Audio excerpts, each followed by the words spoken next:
Hola, hola mis hermanos, qué bendición estar en un podcast más, en una nueva aventura y ahora con un gran hermano, un gran amigo, ya maestro en nutrición. Aquí estaba alegando con él de que si decía maestro, que nutriólogo, maestro en nutrición y un muy buen amigo, mi amigo Ulises Pérez, para mí, para el resto de la sociedad, Víctor Ulises Pérez. Hacemos esta broma porque pues le digo, oye, pues eres Víctor, eres Ulises, pero en fin, aquí lo tenemos, una gran plática que ya anhelaba tener con mi hermano. ¿Cómo estás, mi estimado Ulises? ¿Qué tal, Carlos? Un gustazo, la verdad, un gusto poder estar aquí.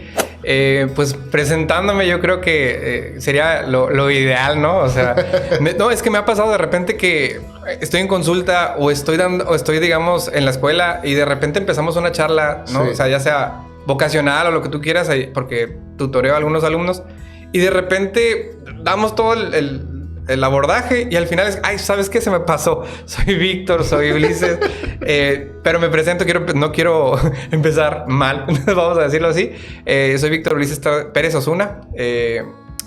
Víctor, la mayoría de la gente en el mundo profesional me conoce así, pero los de cariño, los de corazón, los que formaron parte de las primeras etapas de mi vida, me conocen como Ulises. Mi mamá, para mi mamá me dijo, tú siempre vas a ser Ulises para mí. Wow. Entonces es como, me parece perfecto. Y de hecho es curioso porque es el nombre que ella escogió, ¿no? Wow. Es el nombre que ella escogió. Víctor es mi papá. Y Ulises es el nombre que ella escogió. Y creo que es un nombre muy bonito. Guarda cosas muy bellas. Y no sé si conozcas a Caponito, ¿no? Pero claro que sí. Una vez charlando con él, decía, en el nombre está la misión. Y ahorita quizás hablemos un poquito acerca de eso. No. Entramos con eso, mi estimado. De una vez. Entonces, entiendo bien, Víctor de Junior por tu papá. Ajá. Y Ulises, pues, el nombre que pues, le dijo tu papá. Yo le voy a poner Víctor, pero tú elige el segundo. Exacto. Sí, como dices, realmente en el ámbito de la iglesia, por así decirlo, pues los que te conocemos desde que eras un muchachito, pues eras Ulises. Y de hecho, cuando de repente me dicen, el maestro Víctor o Víctor, y nos ha tocado predicar juntos en retiros, y me dicen, va a estar el maestro Víctor, y yo, pues ¿quién es ese, no? Y luego llego, el Ulises, pues pasa eso, ¿no? Pero a ver, me decías, ¿qué historia hay detrás de Ulises? Me decías que el Caponito te dijo que detrás del nombre está la misión. Sí. Saludos al tremendo Capo, a ver cuándo se vienes a podcastear por acá. Ojalá, estaría genial escucharlo. Pero, a ver, mi estimado, cuéntanos la historia. Fíjate que es muy curioso porque de alguna manera en la casa siempre me conocieron como Ulises por una razón. Porque mi papá es Víctor, entonces hablar de Víctor es hablar de mi papá. ¿No? De acuerdo. En toda la connotación de la palabra del nombre, ¿no? Y Ulises fue, pues es mi segundo nombre, y creo que muchas veces como que no le damos mucha importancia a veces en el segundo nombre. De hecho, me empezaron a llamar Víctor por eso, porque mi primer nombre es Víctor. Pero Ulises no es un nombre directamente, digamos, vamos a llamarlo católico o cosas así, sino hace referencia más que nada a esta figura de la literatura griega, ¿no? El Odiseo, ¿no? Aquel que vivió, como su nombre lo dice, una odisea, ¿no? Sí. O sea, un libro creo que maravilloso, interesante, ¿no? De todas las aventuras que vive Ulises, navegando, siempre buscando, digamos, en búsqueda de algo, ¿no? Que al final de la literatura lo logra encontrar, ¿no? Y es interesante porque, digo, en retrospectiva, cuando platicábamos de esto, cuando me invitaste a participar, creo que describe muy bien lo que ha sido mi proceso de vida, ¿no? Wow. Una búsqueda constante del sentido, el propósito, de la vocación incluso. Y creo que de alguna manera Ulises es un nombre que no puedo, digamos, negar, a pesar que en alguna etapa de mi vida decidí no hacer referencia a él porque simbolizaba muchas cosas que en ese momento no quería seguir abordando, muchas heridas que quedaron o muchas cosas inconclusas que pasaron, ¿no? Pero que después, tras un proceso constante de crecimiento, de maduración, de terapia, entiendes que es parte de tu vida, no claro. Puedes negarlo, ¿no? Claro. Entonces, por eso, muchas personas, ¿no? En una etapa de mi vida me conocían como Ulises. A partir más o menos de los 17, 18 años, cuando entré a la universidad, dije, pues es una oportunidad nueva de empezar. Quiero dejar atrás lo que significaba y simbolizaba ese Ulises, y decidí presentarme en la universidad como Víctor, ¿no? Wow. Entonces es como, no fue consciente, por lo menos no dije así de, voy a partir de ahora llamarme Víctor. Simplemente fue natural. Fue natural, fluyó. Y responde yo creo que a muchas de las cosas que pasaron en ese momento. Oye, Ulises, y entonces, bueno, yo lo entendí así, ahorita me decías que no necesariamente, pero entonces Ulises es quien tuvo un encuentro con el Señor y Víctor fue el que de alguna manera se alejó o cómo, o de qué cambio hablas para que me quede más claro. Es muy interesante. Mira, y es hablar yo creo que de mi testimonio de vida. Siempre he estado, yo creo que siempre Dios ha estado ahí, ¿no? O sea, a pesar de que yo no necesariamente lo esté. Y buen apunte que haces, tienes toda la razón. Ajá. Adelante. Entonces, a pesar de que yo no lo haga consciente, ¿no? Y fíjate que esto lo aprendí mucho en la vida lasallista. Hay una frase muy bella cuando inician las oraciones lasallistas: acordémonos de que estamos en la santa presencia de Dios, ¿no? Entonces es como, ubícate. No importa dónde estés, no importa qué hagas, no importa incluso si no estás en el templo, Dios está ahí. Wow. Recuerda, haz conciencia de que Él está ahí. Y es bien fuerte, ¿eh? O sea, esto tiene muchas repercusiones en muchos ámbitos. Imagínate que, digamos, cada acción de nuestra vida fuéramos lo suficientemente conscientes y a profundidad, y eso el señor de la Salle lo aborda en sus meditaciones. Imagínate que fuéramos lo suficientemente conscientes de que Dios está en cada cosa que hacemos, ¿no? O sea, no solamente aún cuando hacemos conciencia de Él, sino cuando no somos conscientes de que Dios está ahí, ¿no? Wow. Entonces, esto tiene algo muy interesante porque siempre Dios ha estado en mi vida. Nací en una familia católica, gracias a Dios y para gloria de Dios. Desde muy pequeño estuve, digamos, participando en los grupos y movimientos de la iglesia. Más o menos a los 12 años estuve en el movimiento familiar cristiano. Ahí, haz de cuenta, estuve más o menos un año con jóvenes de mayor edad que yo, y eso es algo muy, muy importante que va a marcar mucho la vida que de alguna manera empecé a tener, ¿no? Empecé a vivir con gente más grande que tenía experiencias muy distintas a las mías, ¿no? Totalmente. El grupo no duró más de un año, pero yo quería seguir perseverando, y mi nina, mi madrina de bautizo, Ceci, Nina, ella siempre que la veo me dice: yo estoy orando por ti, ¿no? Y es cierto, o sea, se siente y se experimenta. Y Nina, si estás viendo el podcast, te mando un saludo y un abrazo tremendo. Un besote. Entonces, mi Nina siempre estuvo invitándonos a la familia a la renovación. Entonces, en ese momento pasaron un cruce de coordenadas muy curiosas porque siempre, y mi esposa ya sabe esto, siempre de pequeño fui como que muy coqueto, ¿no? Vamos a llamarlo así. Me gustaban las niñas. Siempre fue así como que a lo mejor en un principio por tratar de llenar un vacío, por atracción, por lo que es la juventud, tú sabes, ¿no? Que te voy a comentar a ti. De acuerdo. Entonces, en ese momento, Carlos, había una chava que cuando entré a la secundaria me llamaba mucho la atención y ella iba a renovación, ¿no? Okay. Entonces fue como que ese cruce de coordenadas me hizo mucho eco de, bueno, mi niña me está invitando, después me enteré que ella está yendo, pues vamos, ¿no? Entonces fue en el año del 2002, 2003 más o menos, donde empecé mi curso de evangelización, y fue un curso, la verdad, bastante potente en muchos sentidos. Tuve mi encuentro personal con Jesús. Un encuentro que fue un encuentro muy sensible. Me refiero a experiencias, ¿no? Como tal, sensibles. Y quiero hacer énfasis en esto. Ya lo iré hablando después. Y después de esa experiencia, de ese encuentro, fue maravilloso porque yo me sentí amado por Dios. Experimenté el amor de Dios. Y dije, qué padre. O sea, tengo esta oportunidad, este encuentro, de esta, digamos, nueva vida. Y lo más importante, decía yo en ese momento, ¿no? O sea, está la gente con la que quiero estar, ¿no? Claro. Y está ella, ¿no? Decía yo. Oh, sorpresas de la vida. Dios tiene formas y designios bien curiosos y creo que a lo mejor va a ser como que la historia quizás de muchos en algún momento, quizás sí no, y quizás yo soy el único chamaco coquetón que andaba en esas cosas. Me imagino que no. Pero después de que empezaron a dividirnos por células, ella dejó el grupo. Porque técnicamente la comunidad era pues más o menos pequeña o no sé cómo estaba bien organizada, pero todos los jóvenes se reunían en un mismo grupo. Okay. Entonces yo dije, bueno, pues vamos a estar todos los jóvenes juntos y voy a estar con ella, y después ella dejó de ir. Y cuando le preguntaba, nunca me supo dar una razón ni un motivo, ¿no? Entonces yo asumí que era parte de ese proyecto de la mano de Dios moviendo las cosas, ¿no? Dios no juega los dados, dicen por ahí. Y empecé mi proceso de formación. Tuve ahí una persona que sin duda marcó mucho mi vida, Yasmín Tarín, no sé si te acuerdas de ella. Claro que sí. Es un ser humano maravilloso, le mando un saludo donde quiera que esté, porque yo estoy seguro que cuando vea dónde estamos todas sus ovejas, creo que se va a sentir satisfecha de lo que ha hecho. Wow. Bueno, entonces, un proceso de crecimiento y de formación muy acelerado, Carlos. O sea, cuando lo veo en retrospectiva digo, híjole, qué impresionante cómo Dios va moviendo las cosas, porque pasó más o menos un año y empecé a estar en el Ministerio de Música.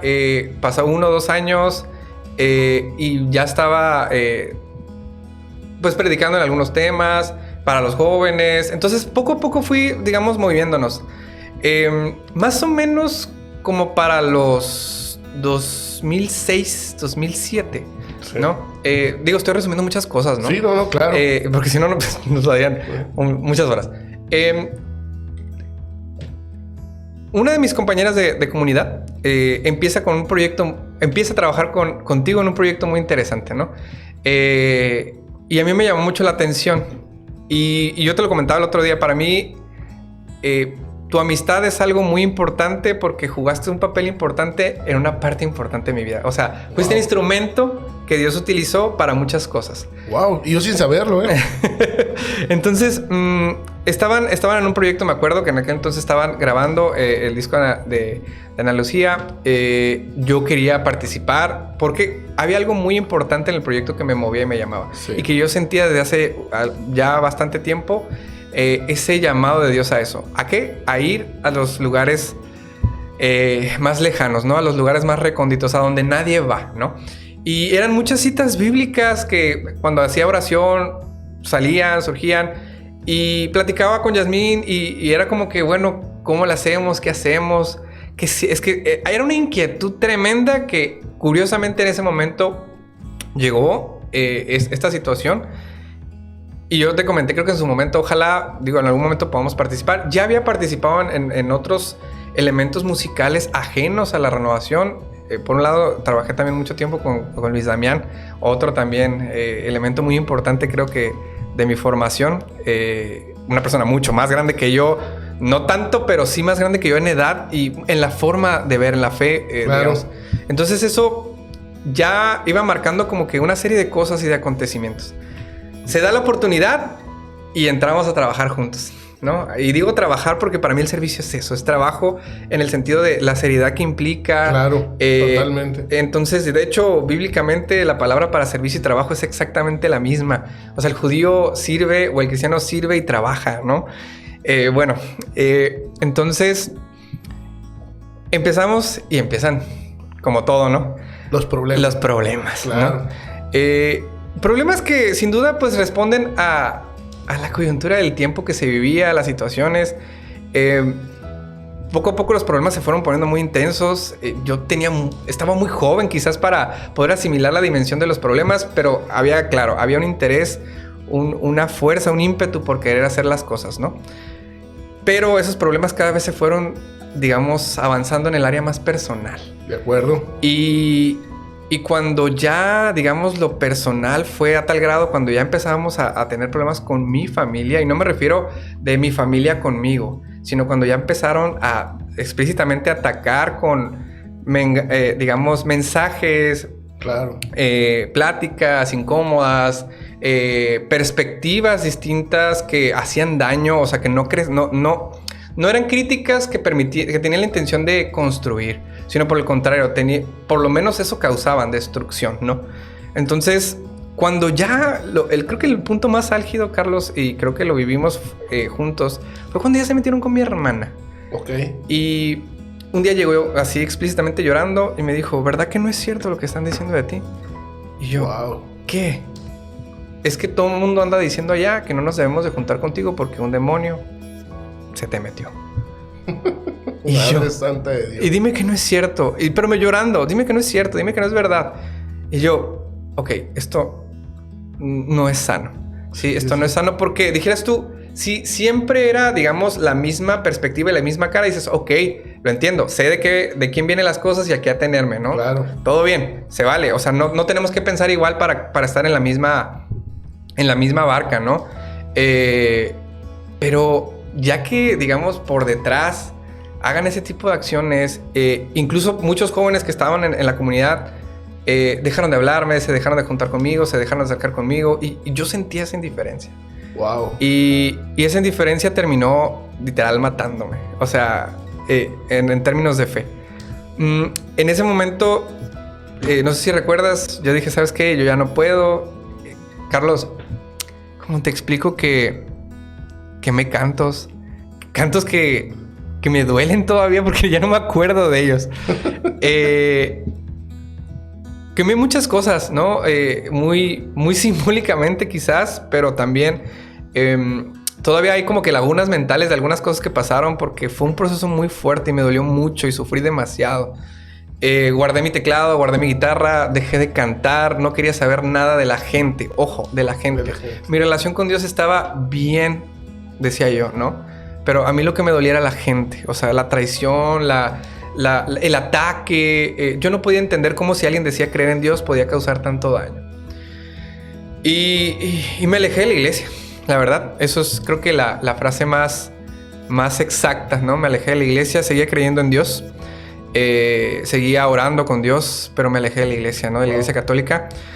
Pero es interesante porque eso era parte del proceso de Dios y creo que quizás esto es bien interesante porque a veces no lo vemos así, ¿no? Claro. Pero hoy, digo, 2022, al hacer la catarsis de todo el proceso, dices, era parte del plan perfecto de Dios. O sea, no lo podemos negar. Sí, totalmente, Ulises. Perdón que te interrumpa, pero bien decimos que Dios escribe derecho en renglones torcidos. Aquí lo que duele, lo que pesa, es que pudo haber sido diferente. Pues claro. Pudo haber... O sea... Mucha gente toma, ya ves, era por tu bien entonces. Qué bueno que te pasó eso. No necesariamente, pues, exacto. Pudo haber sido mejor y pudiste haber llegado al mismo lugar o estés en un lugar mejor quizá. Y también mucha gente dice frases como, es que vas a la iglesia por Dios o por la gente. No, mis hermanos, la verdad, a veces es difícil separar y más como dices tú, cuando llega a ese nivel de ataque. Mira, te voy a ser muy honesto. Yo sí creo que las personas no lo hacen con ese fin. No se dan cuenta. La verdad no se dan cuenta. Pienso que uno ahí va a estar y bueno, en este caso, lo voy a decir textual, pues tienden a ser los líderes de los movimientos, tristemente, ¿no? No creo que sea su afán, pero sin embargo sí ocasionan este tipo de cosas, ¿no? Y mira, creo que el tema es, digamos, este sentido, digamos, de acompañamiento. Creo que es algo bien complicado cuando hablamos de la palabra acompañamiento porque a veces queremos acompañar en la forma y en las condiciones en las que yo quiero, yo sé o yo se me hace bien hacerlo, ¿no? Y eso es algo que también ahorita al rato, si quieres, platicamos bien. Está fácil, está padre cuando estás en una iglesia, cuando quieres demostrar que Dios existe, cuando todos creen, vamos a llamarlo así. Pero ¿qué pasa cuando incluso la palabra Dios parece una vacuna para la gente, para escuchar un mensaje, ¿no? Y es el ambiente que de repente nos toca vivir en la universidad. Es decir, sí, al estar en una universidad de inspiración cristiana o católica, podríamos pensar de que Dios está en la boca de todos, y no es cierto, porque en la iglesia, en la universidad acuden ateos, agnósticos, acuden de diferentes personas y tiene que haber ese acompañamiento, ese acogimiento a cada uno de ellos. Claro. En su proceso, en su vocación, en sus metas, en su sentido y propósito de vida. Y entonces ahí es donde la cosa se pone bien interesante. El punto creo que aquí, y como bien lo comentas, quizás no fueron las mejores formas, pero fueron las formas de las que Dios se hizo valer. Claro. Para hacer su proyecto de vida, ¿no? En mi vida me alejo, Carlos, y curiosamente eso me llevó a lo siguiente. No quería estar en la misma universidad que estaban todos ellos. Wow. Entonces eso me hizo buscar en otras opciones de formación. En ese momento en la prepa había una maestra que la verdad admiro mucho y quiero mucho y le tengo un cariño muy especial. Ella no es creyente, ella es abiertamente no creyente. Y me dijo, tú deberías de ser médico. Tienes el talento y tienes el potencial. En aquel entonces estudiaba con ella por las tardes porque ella quería que participara en concursos académicos. Se me daba, la verdad, el conocimiento del cuerpo siempre fue, digamos, algo que a mí me sigue fascinando, me sigue admirando como de alguna manera Dios actúa en cada uno de los procesos vitales, ¿no? Y cómo están diseñados de tal manera que dices, no puedes no pensar que hay alguien detrás, ¿no? Exacto. Y en aquel entonces, pues, no había medicina aquí en la ciudad, ¿no? No estaba la ciudad como está ahorita. Y una opción era me acuerdo que en aquel entonces gané un premio estatal y me pagaron un viaje a Chihuahua, a la Universidad de Chihuahua. Ok. A estar una semana con nutriólogos en la Universidad Autónoma de Chihuahua, la UACH, ¿no? No se me olvida porque ahí definí, digamos, mi profesión. Ok, quería estudiar nutrición. Me enamoré de la nutrición. Fue algo que sin duda tocó mucho mi vida. Y le dije, papá, quiero estudiar nutrición. Ok, ¿dónde? ¿No? Y en esa semana, Carlos, fueron los de la universidad, de la preparatoria, la Universidad de La Salle. Y yo, pues, sabía que era una universidad de aquí, sabía que era una universidad muy cara, por lo menos esa es la percepción que me daba, y que cierto tipo de personas iba ahí, ¿no? Cosa más más fuera de la realidad, y ahorita voy a hablar un poco de eso.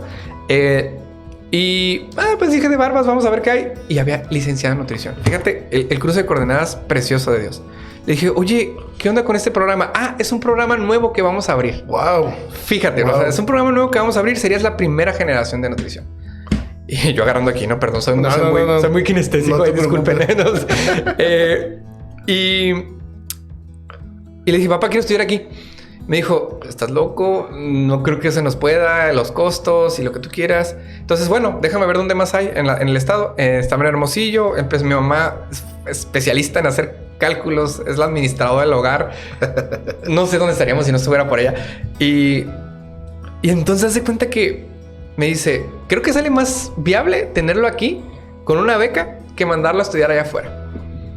Pues bueno, apliqué para la beca, tuve la beca y se hizo. El primer día, te comentaba ahorita, antes de empezar a grabar, el primer día, le digo, fue inconsciente. Fue como cuando me presenté, fue como, Víctor.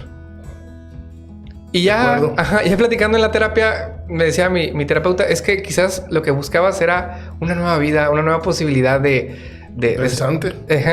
salir adelante, de superar lo que ibas cargando.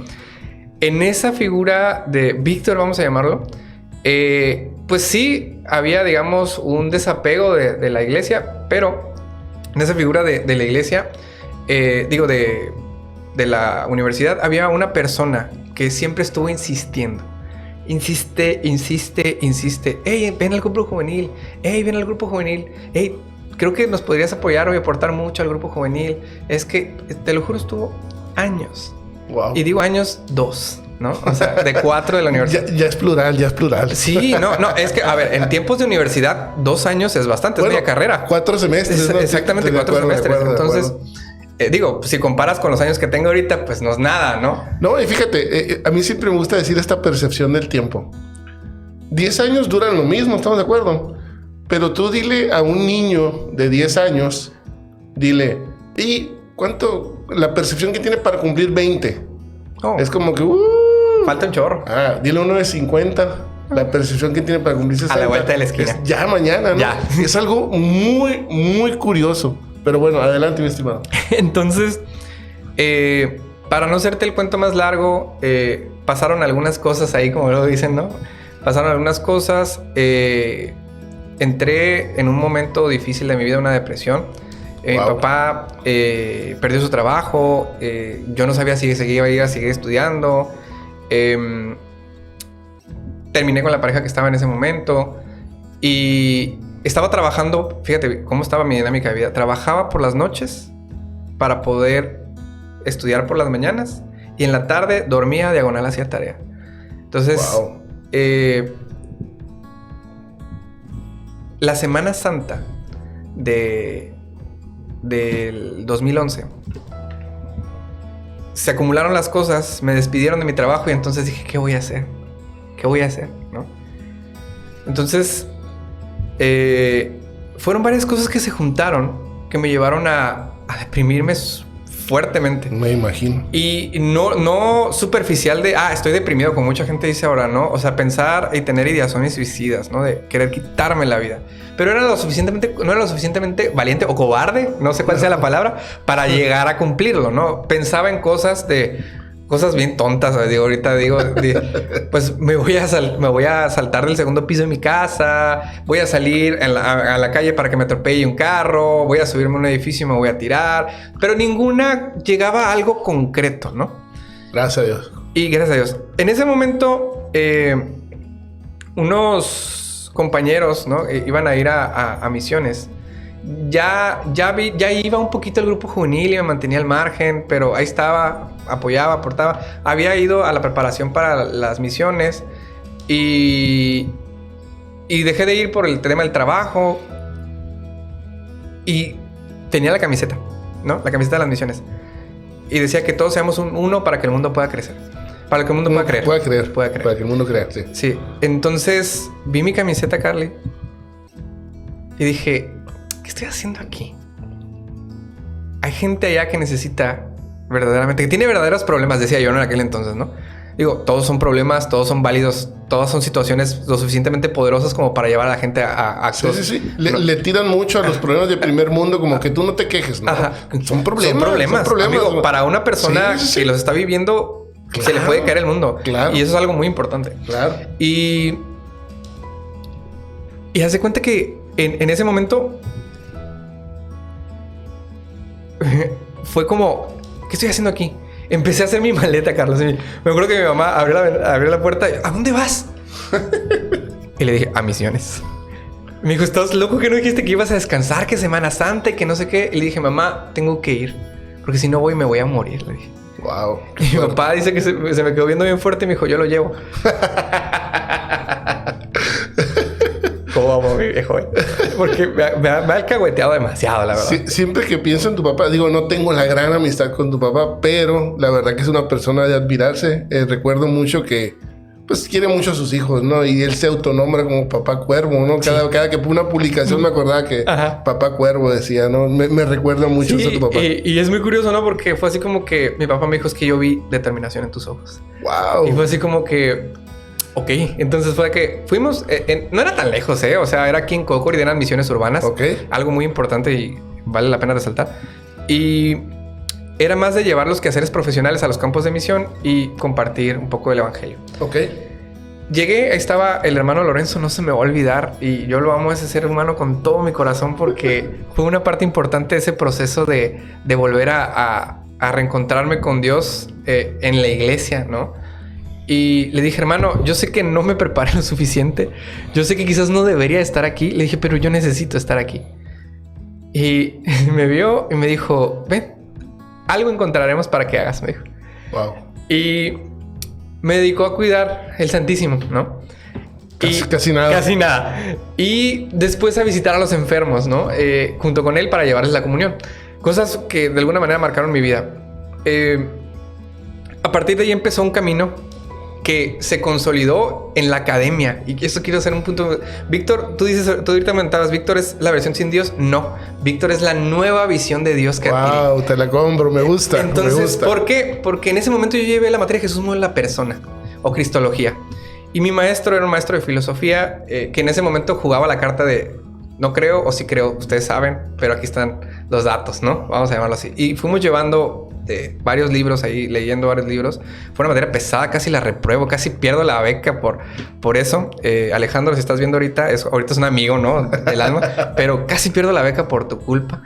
Oye, pero le entraron a literatura de ambos rubros. Sí. Interesante, sí. Porque se llama cristología. Ajá. Fíjate, bien importante, hago un paréntesis, quizás se va a tornar largo este paréntesis, pero se me hace muy importante y quería tocarlo contigo. Normalmente en el ambiente cristiano se da aléjate de lo no cristiano, ¿no? Claro. Por ejemplo, a mí nunca se me olvida cuando se iba a estrenar esta película Harry Potter, ¿no? ¡No la vean! Y todavía ni se estrenaba, no la había visto casi nadie. O sea, nadie había leído los libros. Quizá no habían leído los libros, no lo sé. Pero ya por el hecho de ser magia, ¿no? Entonces, yo entiendo, me pongo en la posición de las personas y entiendo. Pero digo yo, ¿cuánta masa de esa está repitiendo nomás lo que escucha sin evaluarlo, no? No estoy diciendo que nos pongamos a leer literatura atea, literatura que no cree en Dios. Pero de alguna manera no satanizarla, creo yo, ¿no? O no acercarte a ella si no estás listo. Esa es una palabra clave, ¿eh? O sea, yo creo que sí es importante que leamos textos de filosofía, de economía, de política, todo ese tipo de cuestiones, pero creo que también hay que estar un poco preparado para ello. Es decir, vaya, ¿a qué voy con esto? no le voy a dar a leer a Nietzsche a alguien que está sufriendo de depresión, por ejemplo, o a Schopenhauer. Va a terminar muerto. Va a terminar muerto. Sí. Ajá, entonces, o sea, no puedes ir al bosque sin una brújula, por así decirlo, ¿no? Exacto. De acuerdo. Sí, entonces, para terminar mi comentario, perdón, Ulises, por ejemplo, yo lo viví con esto. Es que se puso mucho de moda el coaching, el coach de vida, el seguimiento. Y eso, yo sé de testimonios que se han separado a la gente de Dios. Porque te puedes ir en el viaje. Decíamos, cuánto, pues, filósofo hay ahorita que la gente, pues, ve a alguien leído, medio inteligente y ya lo endiosan. O sea, hablamos de los rusarines, por ejemplo, ¿no? Sí, de hecho es bien interesante y creo que lo platicamos en algún momento. Creo que al final de cuentas, la estructura que permite que Diego Rusarín, Roberto Martínez y todo ese tipo de cuestiones, o sea, sean elementos de la Vox Populi, pues vamos a decirlo así, es... Líderes de opinión. Ajá, exacto, creo que la palabra es más adecuada, líderes de opinión. Pues... Eso al final de cuentas es la consecuencia de la libertad de expresión, ¿no? Claro. Pero una cosa es libertad de expresión, creo yo, y otra cosa es, digamos, un dominio, una hegemonía del pensamiento. Es decir, un control total de la versión del pensamiento. Que, ojo, ni siquiera creo yo que sea la intención, por lo menos explícitamente lo dice en sus comentarios de Diego, ¿no? En el sentido de, o sea, yo no quiero que piensen como yo quiero que piensen. Incluso si me tienen que criticar, critíquenme. Bueno, se la vamos a comprar, ¿no? Pero casi nadie tiene las tablas para poder criticar. Exactamente. Ese es el punto, porque te las compro lo que dices, pero una parte también importante es la misma ignorancia. Y bueno, ahí entramos en un punto que yo creo que es bien interesante, Carlos. Hay que reconocerlo. Como creyentes, somos flojos para formarnos. Totalmente. Diste en el punto. Y lo digo en el buen sentido de la palabra, con todo el amor y el cariño que, digamos, que tengo para la iglesia, ¿no? En ese sentido...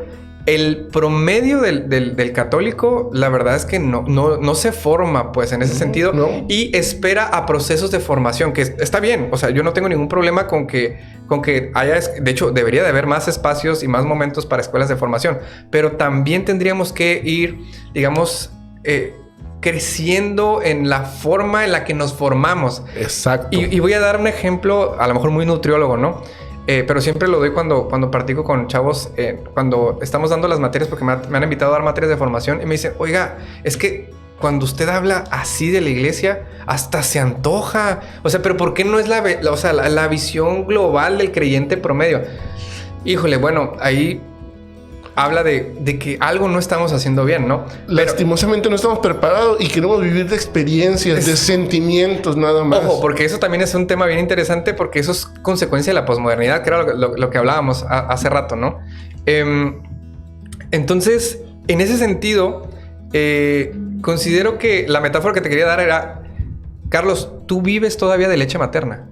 No, para nada. O al menos eso creo. Sí, o sea, la verdad es que no. O sea, la leche materna tuvo su función. Claro. ¿Sí? Es decir, tuvo su función en las primeras etapas de tu vida. Después empezaste con alimentos modificados en texturas. Poco a poco fuiste introduciendo nuevos alimentos hasta que ya llegaste a lo que se le conoce como alimentación familiar, ¿no? Lo mismo debería ser en la fe. Y creo que a veces nos quedamos, muy cortos. A una aproximación, digamos, muy superficial de mi perspectiva, ¿no? Tampoco soy como que tengo toda la visión de esto, pero sí creo que en la mayor parte de los casos nos quedamos en la superficialidad, la leche materna. Pero fíjate, hago otra analogía con eso que dices que no tienes todo.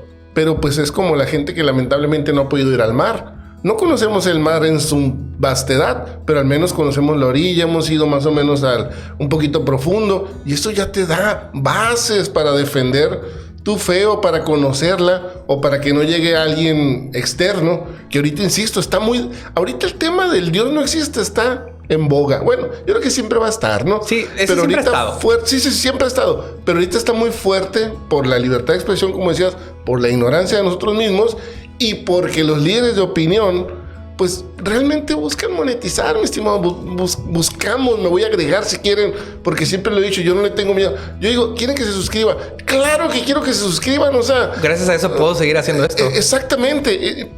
Que tiene un paralelismo en el sentido de que, pues quiero que la gente también escuche, pues la opinión que tenemos y que escuche de Dios, ¿no? Pero bueno, lo que iba, lamentablemente no tenemos esas bases, ese conocimiento ni de la orilla del mar. Y pues cuando viene alguien que medio ha chapoteado, pues lo vemos y, oh, wow, este sí sabe y debe de tener la verdad. Ese es un gran problema. Claro. Y fíjate que esto hasta bíblicamente es, ¿no? Este tema de la lectura de textos, ¿no? Vamos a llamarlo así, o de la lectura de los diálogos ahora, porque ya ni siquiera la gente lee, ahora es, voy a escuchar el podcast, ¿no? Y digo, esto es como que también una autocrítica de lo que estamos haciendo, ¿no? Claro. Pero en el sentido de, Pablo era muy claro en esto y decía, examínenlo todo. Desechen lo malo y quédense con lo bueno. Y creo que eso es algo muy interesante que como que ha ido llevándome a lo largo de todo este camino, de todo este navegar, vamos a llamarlo así, ¿no? Y creo que es algo muy importante porque me ha ayudado a entender mucho de las cosas que de alguna manera están pasando y que a veces no nos damos cuenta que pasan. Y muchos de mis problemas de mi relación con Dios estaban relacionados con eso, Carlos. Wow. O sea, ¿a qué voy con esto? Tú lo dejaste muy claro ahorita. Yo tenía una experiencia de Dios sensible. Es decir, para mí, Dios existe porque lo puedo sentir. Y quizás es como que esa leche materna con la que, digamos, es la tesis con la que el cristiano, cuando nace en la vida de la fe, crece, ¿no? Es decir, siente la experiencia de Dios. Muchas oraciones van relacionadas con... Claro. Siente la experiencia de Dios. Dios está aquí, lo puedes sentir. Incluso, ¿no? Hasta que tus ojos no te puedan ver. O sea, aunque no tengamos cuestiones palpables, digamos, a través de los sentidos racionales, lo podemos sentir, experimentar. Pero es eso. Esta concepción de a veces de que Dios es sentimiento. Lo que lleva al siguiente postulado. Si no lo siento, da la sensación, y esa fue mi experimentación en algunos momentos de mi vida de fe, de que Dios no está. No está, claro. Cosa muy, muy fuera de la realidad, ¿no? Entonces, porque sí, la experiencia de fe puede ser una experiencia sensible. Ojo, y esto también hay mi pensamiento y mi perspectiva ha evolucionado. En ese primer momento, cuando te digo que tuve el encuentro con Dios, no fue un encuentro... Fue un encuentro íntimo, amigo. Fue un encuentro quizás a lo mejor en un carácter muy racional, muy intelectual, pero que llenó mi vida. O sea, volvió a darle sentido y propósito a mi existencia y volvió a enamorarme de Dios. Wow. Un amor que no era quizás a lo mejor en su primer momento sensible, pero que sí me llevaba a hacer actos concretos, ¿sí? Y para mí en ese momento fue lo suficiente como para entrar al grupo juvenil, vivir la experiencia lasallista, trabajar con, digamos, en las misiones lasallistas y enamorarme del proyecto de La Salle, porque al final de cuentas me había reencontrado con Dios gracias a la experiencia de una universidad lasallista. Entonces fueron una serie de eventos que se fueron sumando a tal grado que ya para finalizar, fíjate lo curioso, ¿no? ¿Dónde llevan las cosas? Para finalizar mi carrera todavía me estaba preguntando si debía haber estudiado eso. Qué loco. Y es que, mira, los proyectos de Dios son tan maravillosos que a veces creemos que el primer llamado y el primer momento es inamovible en piedra, ¿no? Y a lo que empezaste es a lo que tienes que terminar. Y Dios no es así. O sea, en ese sentido, tiene planes maravillosos para nosotros, incluso a veces llevándonos a lugares donde no estamos acostumbrados a estar para hacer cosas que no hubiéramos pensado hacer. Claro. En ese sentido, fíjate, San Juan Bautista de La Salle dice, si yo hubiera tenido claridad, ¿no? Voy a parafrasear porque no tengo las palabras exactas. Si yo hubiera tenido claridad de lo que tenías destinado para mí, quizás me hubiera negado. Pero de compromiso en compromiso me fuiste llevando y me fuiste enamorando para este valioso proceso. Y dices, ¿what? Entonces como que de compromiso en compromiso ha sido, creo que la frase de muchos lasallistas, ¿eh? O sea, muchos empezaron en La Salle porque, bueno, vamos a ver, ¿no?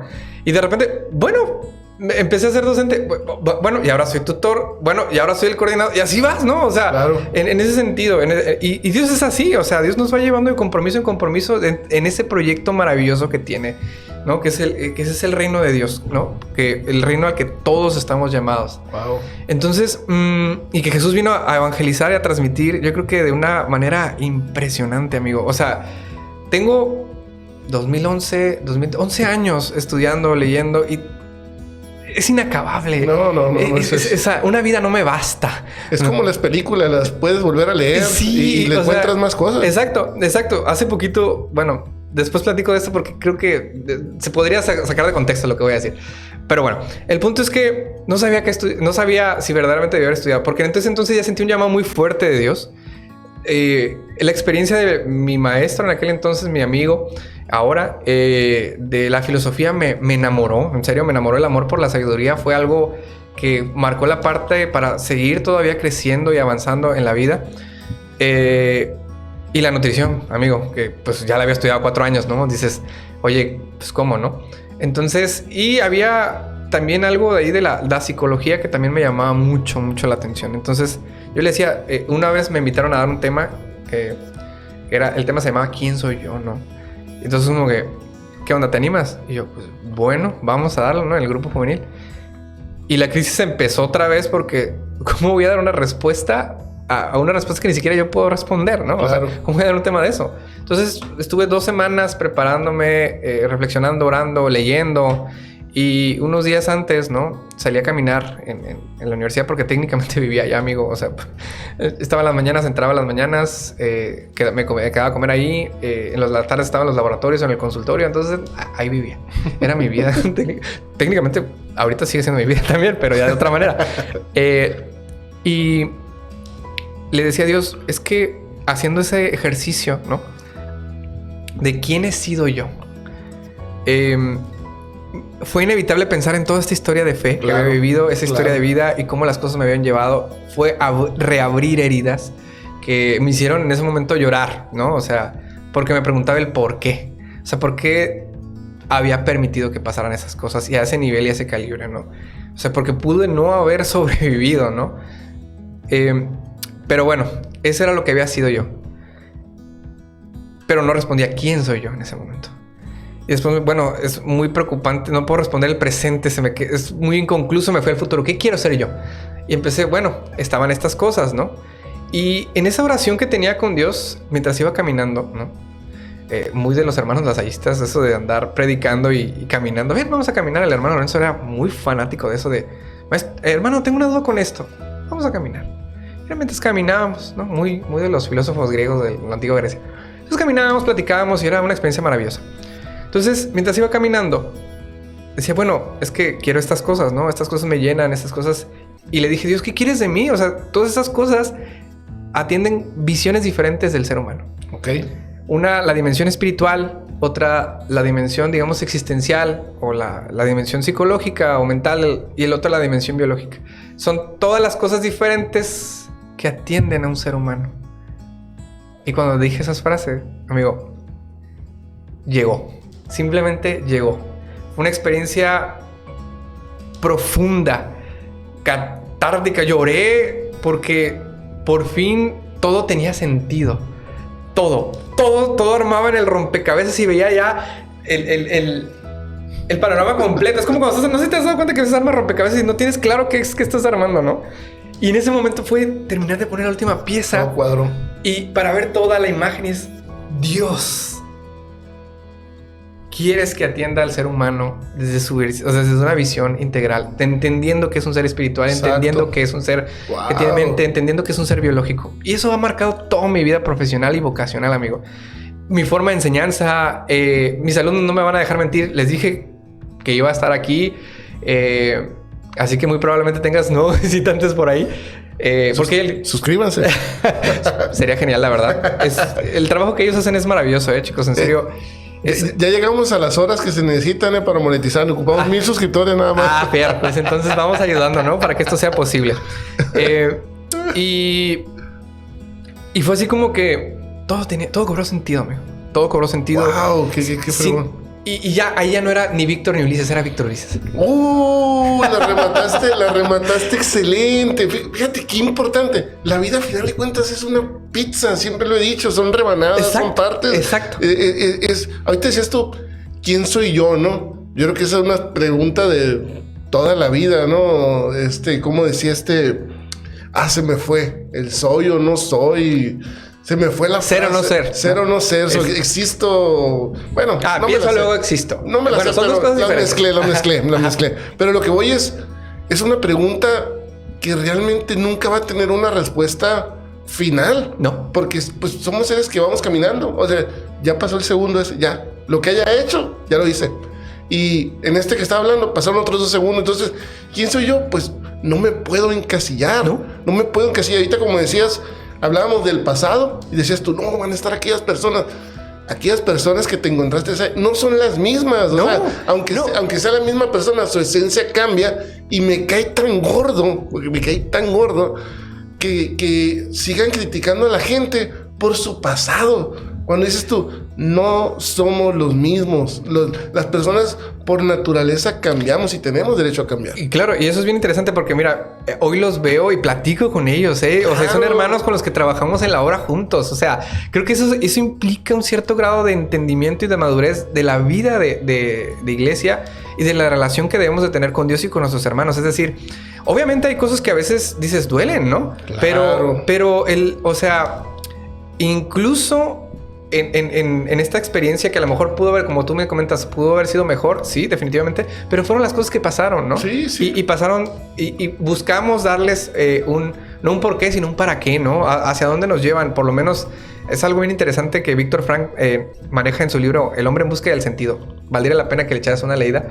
Él le tocó vivir la experiencia de estar en los campos de concentración nazi. Su primera experiencia con ellos fue, llegamos y nos dividieron en dos. Izquierda, derecha, izquierda, derecha, izquierda, derecha. Me tocó estar, creo que en la izquierda. Dice, años tardé en asimilar que los que se fueron a la derecha se fueron a cremar. O sea, wow, a quemarlos. Dices, híjole, qué fuerte. Y te va contando cómo va, digamos, haciendo. Hay un libro de él que también está muy padre que se llama En el principio todo era el sentido. Es como que la versión un poquito más teológica de donde él va explicando el sentido y el propósito del para qué las cosas y en dónde van las cosas. No es católico y eso vale la pena, o no lo sé, a lo mejor y sí, no, yo no lo sé. Pero lo interesante es de eso. Y fíjate que ese tema que comentas es bien interesante. No podemos quedarnos con las versiones del pasado de las personas. No, para nada. O sea, oye, si Dios no se queda con nuestras versiones pasadas, es decir, si Dios es todo, es amor y misericordia en ese sentido de... Lo veíamos en este domingo, ¿no? En la cita bíblica del que la mayoría de la gente le llama el hijo pródigo. Pero es muy curioso porque la mayoría de los expertos en teología dice, bueno, sí, todos nos concentramos en el hijo pródigo, pero muy pocos hablamos del padre bueno, ¿no? Del padre misericordioso, de la parábola de la misericordia, ¿no? Entonces es eso, el padre olvida. O sea, en el sentido de el hijo se arrepiente del pasado que vivió.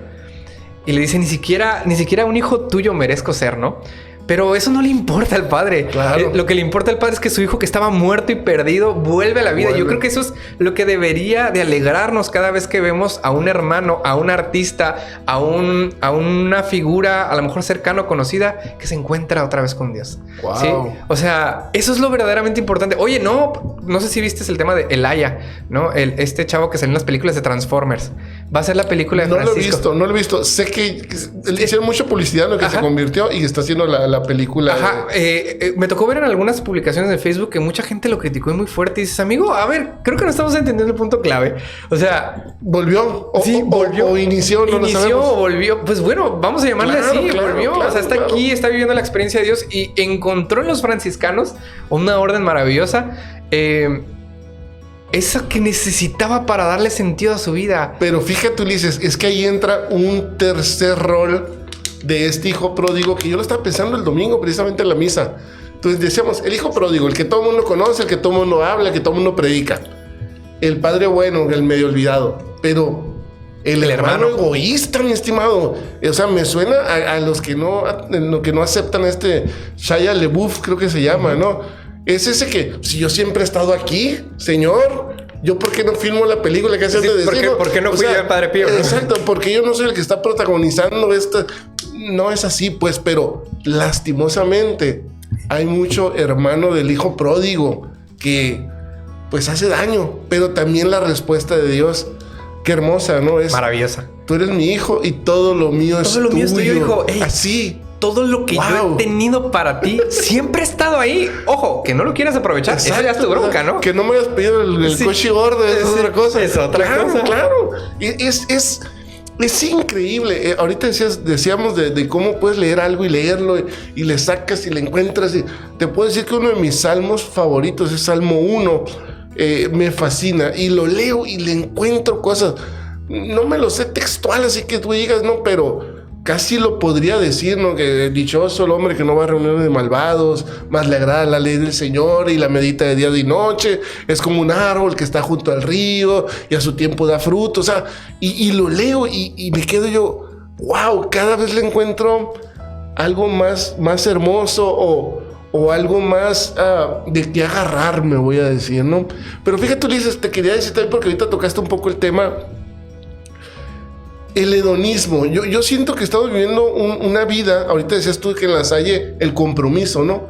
Ahorita lo que menos hay en ningún ámbito de la vida, deja tú hasta incluso fuera de la iglesia, pues es el compromiso. Tú ya eres un hombre casado, felizmente casado. Gracias, para gloria de Dios. Y ahorita pareciera ser que los jóvenes no se quieren casar, hay jóvenes asexuales, hay jóvenes que no quieren tener hijos, que todo es respetable, pero yo siento que estamos viviendo una vida hedonista en el sentido de solo el placer. Si ya no me causa, exacto, si ya no me causa placer, o decíamos ahorita, si ya no siento a Dios, me alejo, ¿no? Entonces, pareciera ser que eso es como una ley ahorita, el no siento bonito, pues lo que sigue, porque yo quiero sentir bonito, y en lo que sea, en las relaciones humanas, en las relaciones incluso interpersonales con nosotros mismos, mi estimado, o sea, en fin, en los trabajos.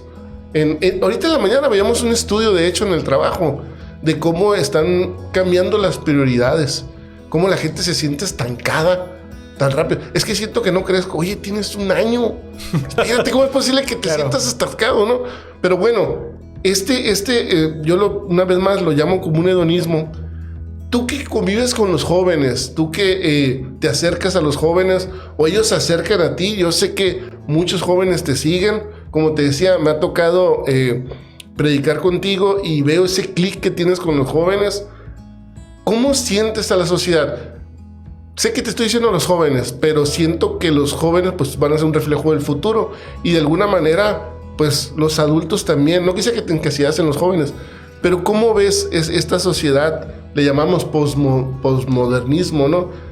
Ante la existencia de Dios, ante la iglesia, porque cada vez pareciera ser que se alejan más, que vamos perdiendo en el juego, no lo sé. ¿A qué se lo atribuyes? ¿Tendrá algo que ver pues que ya no siento y ahí me voy? No lo sé. ¿A qué crees tú que está sucediendo en la actualidad en ese sentido? Es el espíritu del tiempo, ¿no? Y esto es bien interesante porque el otro día lo platicábamos en la llamada cuando platicábamos del tema. Vale la pena que yo creo que así, flashback rápido, resumido, hagamos así un te lo resumo así nomás, ¿no? Hay un canal de YouTube que así se llama, no sé si lo has visto. Un argentino, ¿no? Sí, creo que sí lo he visto. Dice, hacerle caso a mi tía, no sé qué hay que decir. Suscríbete. Oye, este espíritu, digamos, que no es nada más de la juventud, sino también es o sea, ya venimos acarreando con esto ya bastantes años, ¿no? Responde, digamos, a la posmodernidad que mencionábamos hace rato, ¿no? ¿Qué es la posmodernidad? Pues podríamos decir, es la superación de la modernidad. Dices, no me dicen nada, ¿no? Gracias, Diccionario de la Real Academia Española, por aportar tanto, ¿no? ¿Y qué es la modernidad? Podríamos decir, ¿no? Hablaremos en ese sentido de la historia de la humanidad, más o menos para los años 1300, 1400, quizás, según algunos autores dicen que un poquito más adelante, hasta el 1600, 1700, pero empezó a haber, digamos, inconsistencias en la vida digamos, cotidiana en cuanto a la vida religiosa. Y quiero dejar claro esto. No podemos negar que el cristianismo fue, digamos, una forma de entender el mundo y la realidad por mucho tiempo. Y esto fue gracias a que los que fueron perseguidos, se mantuvieron firmes, transmitieron el mensaje y tarde o temprano llegó alguien que logró hacer que, digamos, fuera...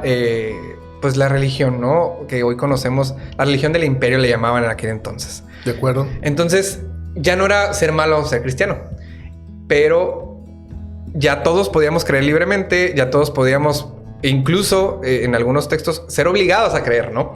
Y esto también supuso algunos problemas, ¿no? Claro. Y no podemos negarlos, ¿no? En ese sentido, claro. En la iglesia ha tenido momentos difíciles, momentos de crisis que pues nos ponen a prueba. Y es curioso porque casi todos ellos están cuando entra la comodidad, ¿no? Es decir, parece que lo que nos mueve como creyentes es el espíritu de la crisis. Es decir, ¿no?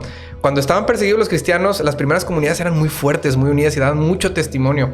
De hecho, fíjate qué tan fuerte era el testimonio que una persona era capaz, ¿no? De salir, de pensar de que era más viable vivir un tiempo como creyente que toda su vida como esclavo. Para que te des una idea del calibre de eso, ¿no? O sea, ¿por qué? Porque decían, yo no sé quién es ese Cristo, pero si pueden convivir, ¿no?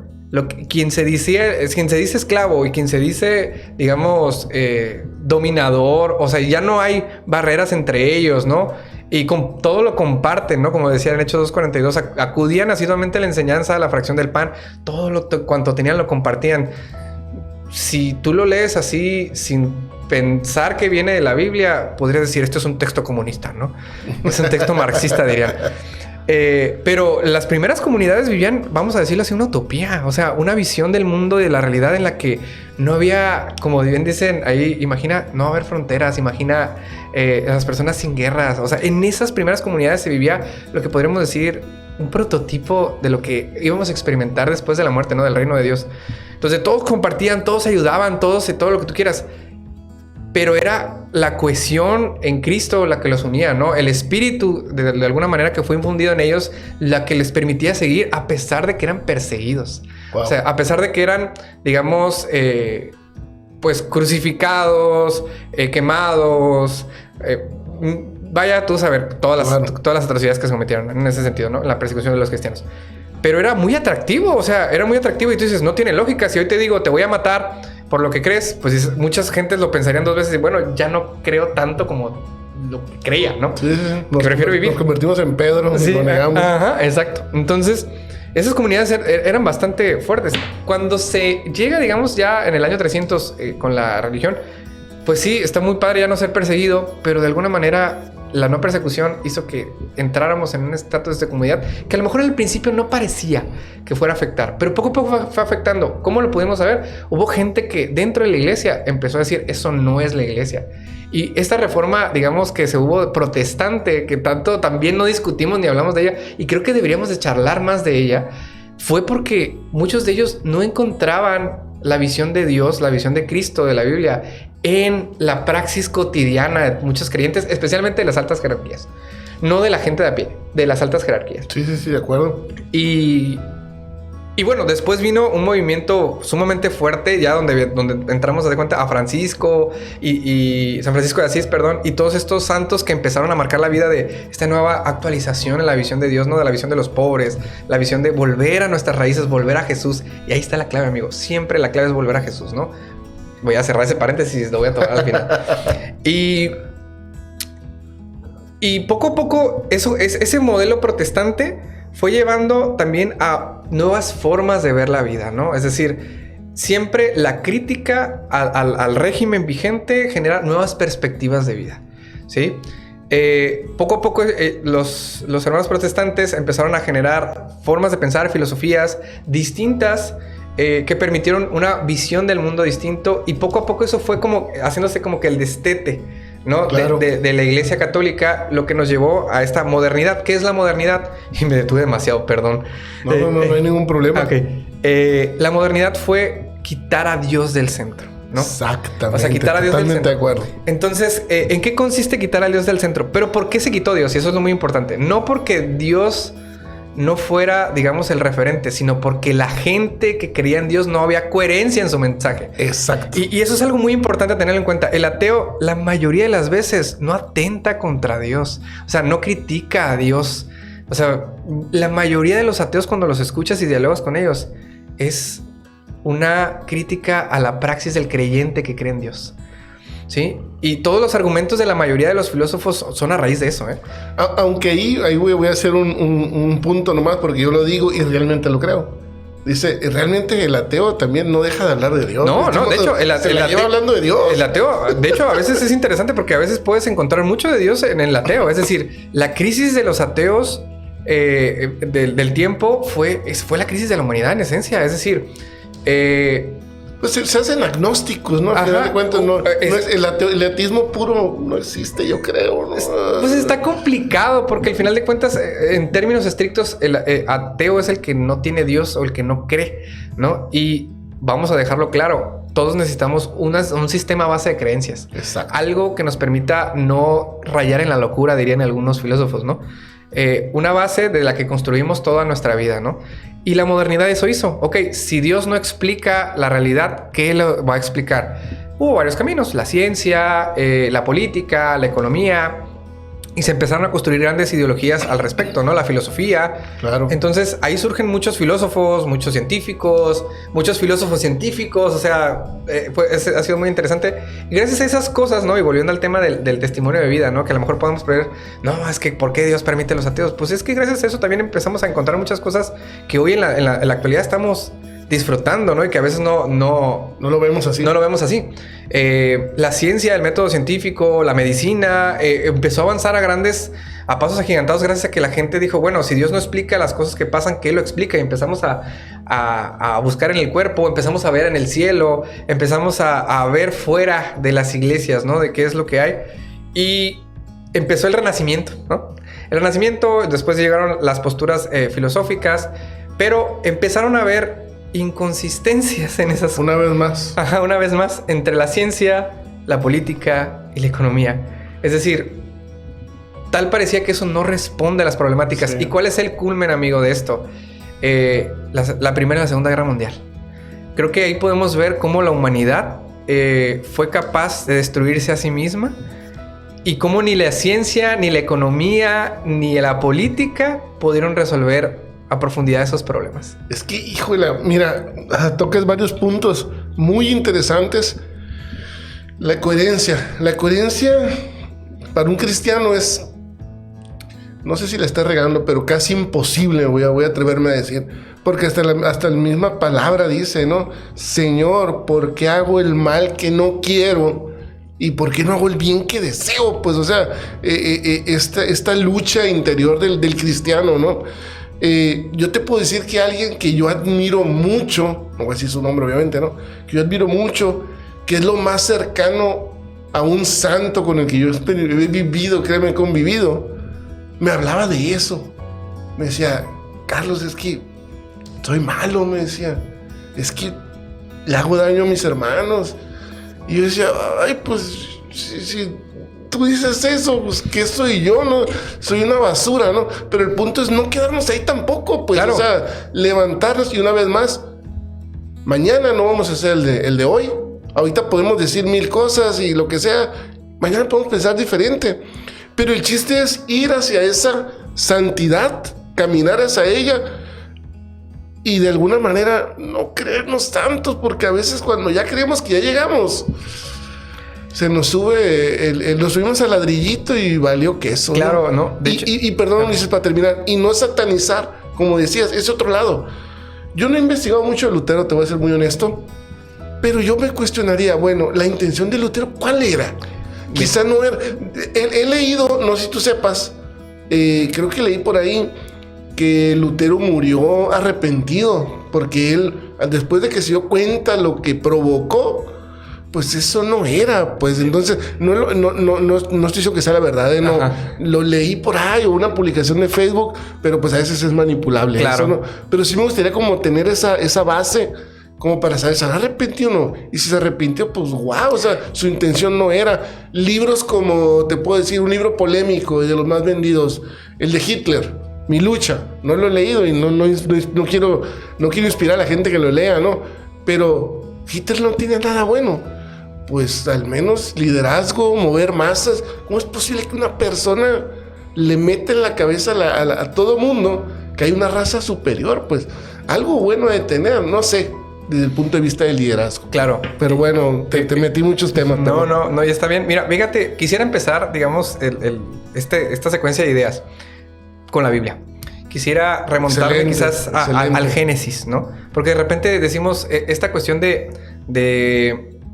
es que el ser humano puede verdaderamente, digamos, aspirar a esa, digamos, santidad a la que de alguna manera como católicos, como cristianos, estamos llamados a ser santos, ¿no? Y se repite mucho de eso, pero lo que a veces no se habla es de todo ese proceso, digamos, del camino a la santidad, que creo que deberíamos enfocarnos más en el camino, más que en el destino final. De acuerdo. Y percepción muy personal, ¿no? O sea, en ese sentido, en el Génesis... Es que al final de cuentas, perdón, dices, el camino nunca se termina. Exacto. Si llegas a la meta, algo más va a pasar. Ajá, exacto. En el Génesis, en el relato del Génesis, a mí me llama mucho cuando lo estudiaba y lo leía, que hace referencia a cómo Dios crea todas las cosas y cómo Dios crea al final de todo al hombre y a la mujer y cómo en el Génesis, eso es Génesis 1, ¿no? En Génesis 2, desde el hombre le da la autoridad para ponerle nombre a todas las cosas y administrar lo que de alguna manera ha creado, ¿no? Esto tiene un connotación muy interesante. Después, en el relato del Génesis, vemos cómo la serpiente entra y presenta una tentación. Y quiero concentrarme en esto.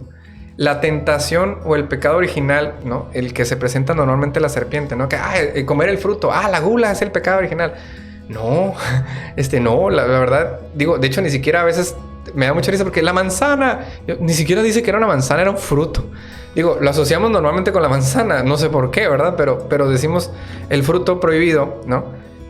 Pero el problema no era el fruto prohibido, el problema fue la tentación que se le puso al ser humano. Y ojo, porque eso marca la pauta de la tendencia que tiene el ser humano por, vamos a llamarlo así, condición de ser humano, ¿no? La tentación fue, come de este fruto y serás como Dios. Y quisiera profundizar en esto. ¿Qué implica, digamos, este pecado? Cuando nosotros hablamos del pecado es aquello que nos aleja de Dios, ¿no? Sí. ¿Y qué nos aleja más de Dios? Pues que creernos Dios.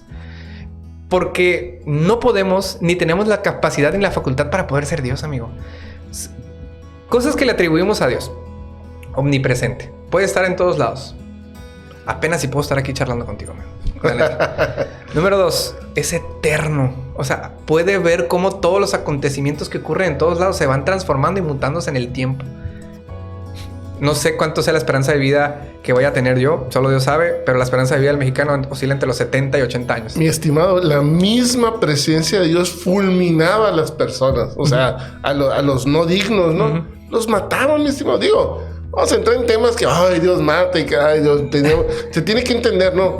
Pero la presencia de Dios, o sea, fulminaba a las personas. Entonces, no podemos ser como Dios. Y la omnisapiencia, ¿no? Que se hace cuenta, el entender todo lo que pasa en el mundo, en la realidad, en los acontecimientos de la existencia de este universo, multiverso, como le quieran llamar. Es de moda el multiverso. Sí, entonces, ninguna de esas características son atribuibles a un ser humano. O sea, solo Dios puede hacer eso, amigo. El problema es que aspiramos a eso. ¿Y qué hacemos cuando aspiramos a eso? Empezamos a cosificar o alienar a lo que está a nuestro alrededor. Empezamos, si quieres en una palabra más simple, a podrir nuestro alrededor. ¿Por qué Hitler hizo tanto daño? Porque de alguna manera al asumir que había una raza aria, es eso. Los elegidos, los divinos, vamos a llamarlos, somos superiores. ¿Y qué pasa cuando nos asumimos como Dios? El otro es indigno. Y cuando es indigno, lo vuelve un objeto. Y como objeto puede utilizarlo, ¿no? El espíritu de la posmodernidad, ¿no? ¿Qué vino a hacer? A darse cuenta que detrás de todos estos acontecimientos de la guerra,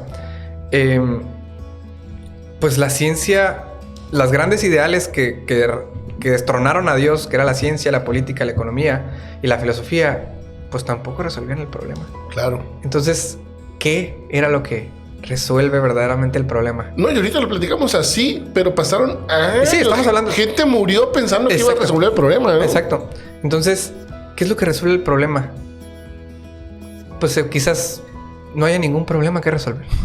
Buen punto. Quizás, y cualquier persona que piensa y estructura un pensamiento es libre de pensar lo que quiere pensar. Claro. Quizás, y empezamos con todo esto de lo que se le conoce como el relativismo, ¿no? El relativismo consiste en cada argumento es igual de válido porque ninguno tiene la verdad absoluta, porque acceder a la verdad absoluta es imposible. Es imposible. Ajá. Entonces, si no es posible acceder a la verdad absoluta, pues cualquier pensamiento es válido y permitido, ¿no?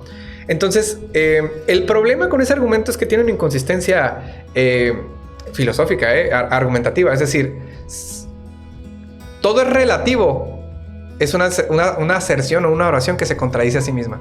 Porque decir que todo es relativo es una aserción absoluta. Es un absolutismo. Ajá, claro. Exacto. Entonces, ese es el problema con el relativismo. No todo puede valer lo mismo. Porque si todo vale lo mismo, amigo, aguas. Y aquí es donde viene la cosa importante. Nada vale. Exactamente. Nada vale. Y el problema con eso es que ese mismo relativismo, si lo ponemos, ¿qué te gusta? Como reglas normativas de un gobierno, como reglas normativas de una sociedad, como reglas normativas de empresas, lo que tú quieras, pues nos lleva a donde estamos. Pues, o sea, ahorita decías, nos quisimos creer Dios. No lo logramos, pero nos creemos, la palabra dice, y la compartía Jorge en la plática pesada, nos creemos inteligentes y en nuestra sabiduría empezamos a hacer burradas, ¿no? Dice la palabra, el hombre empezó a dejar de fijarse en la mujer y se fijó en el hombre, bla, bla, bla. No voy a entrar en detalles, no, pero ahí leen la Biblia lo que dice. Pero a lo que voy, ese es el peligro que corremos. Ahora con el relativismo, con el todo es válido, no hay absolutos, bla, bla, bla. Si ponemos los gobiernos, y hablo por gobierno, no necesariamente el gobierno, leyes de la sociedad, leyes de un grupo social, si tú quieres.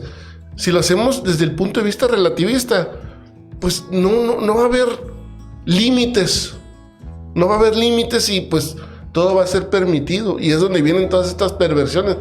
Yo honestamente creo que el relativismo es un gran problema que no sé. Por ejemplo, en las relaciones surgen estos swingers, por ejemplo. ¿Cómo es posible? Yo no entiendo cómo uno puede perder ese sentido, no sé, en la pareja, más en el matrimonio. Quizá yo lo estoy viendo desde el punto de vista porque creo conocer un poco lo que es el vínculo y el sacramento del matrimonio, ¿no? O sea, tiene un sentido. Claro, créeme, realmente, ahora que lo entiendo, no es la carne actuando nada más, no es el placer actuando.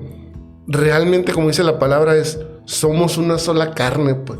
Entonces, ¿cómo vamos a andar carnificándonos con cualquiera? O sea, objetivizándonos. Exacto. Entonces, vaya, ese es un ejemplo solamente. Pero en cualquier cosa, si aplicamos el relativismo, pues matar a una persona va a ser válido por muchas cosas, abusar de otras, abusar del débil, no lo sé. Pero ese para mí el relativismo es una de las principales causas, y lo dijiste una vez más, ¿creernos inteligentes o quererse como Dios?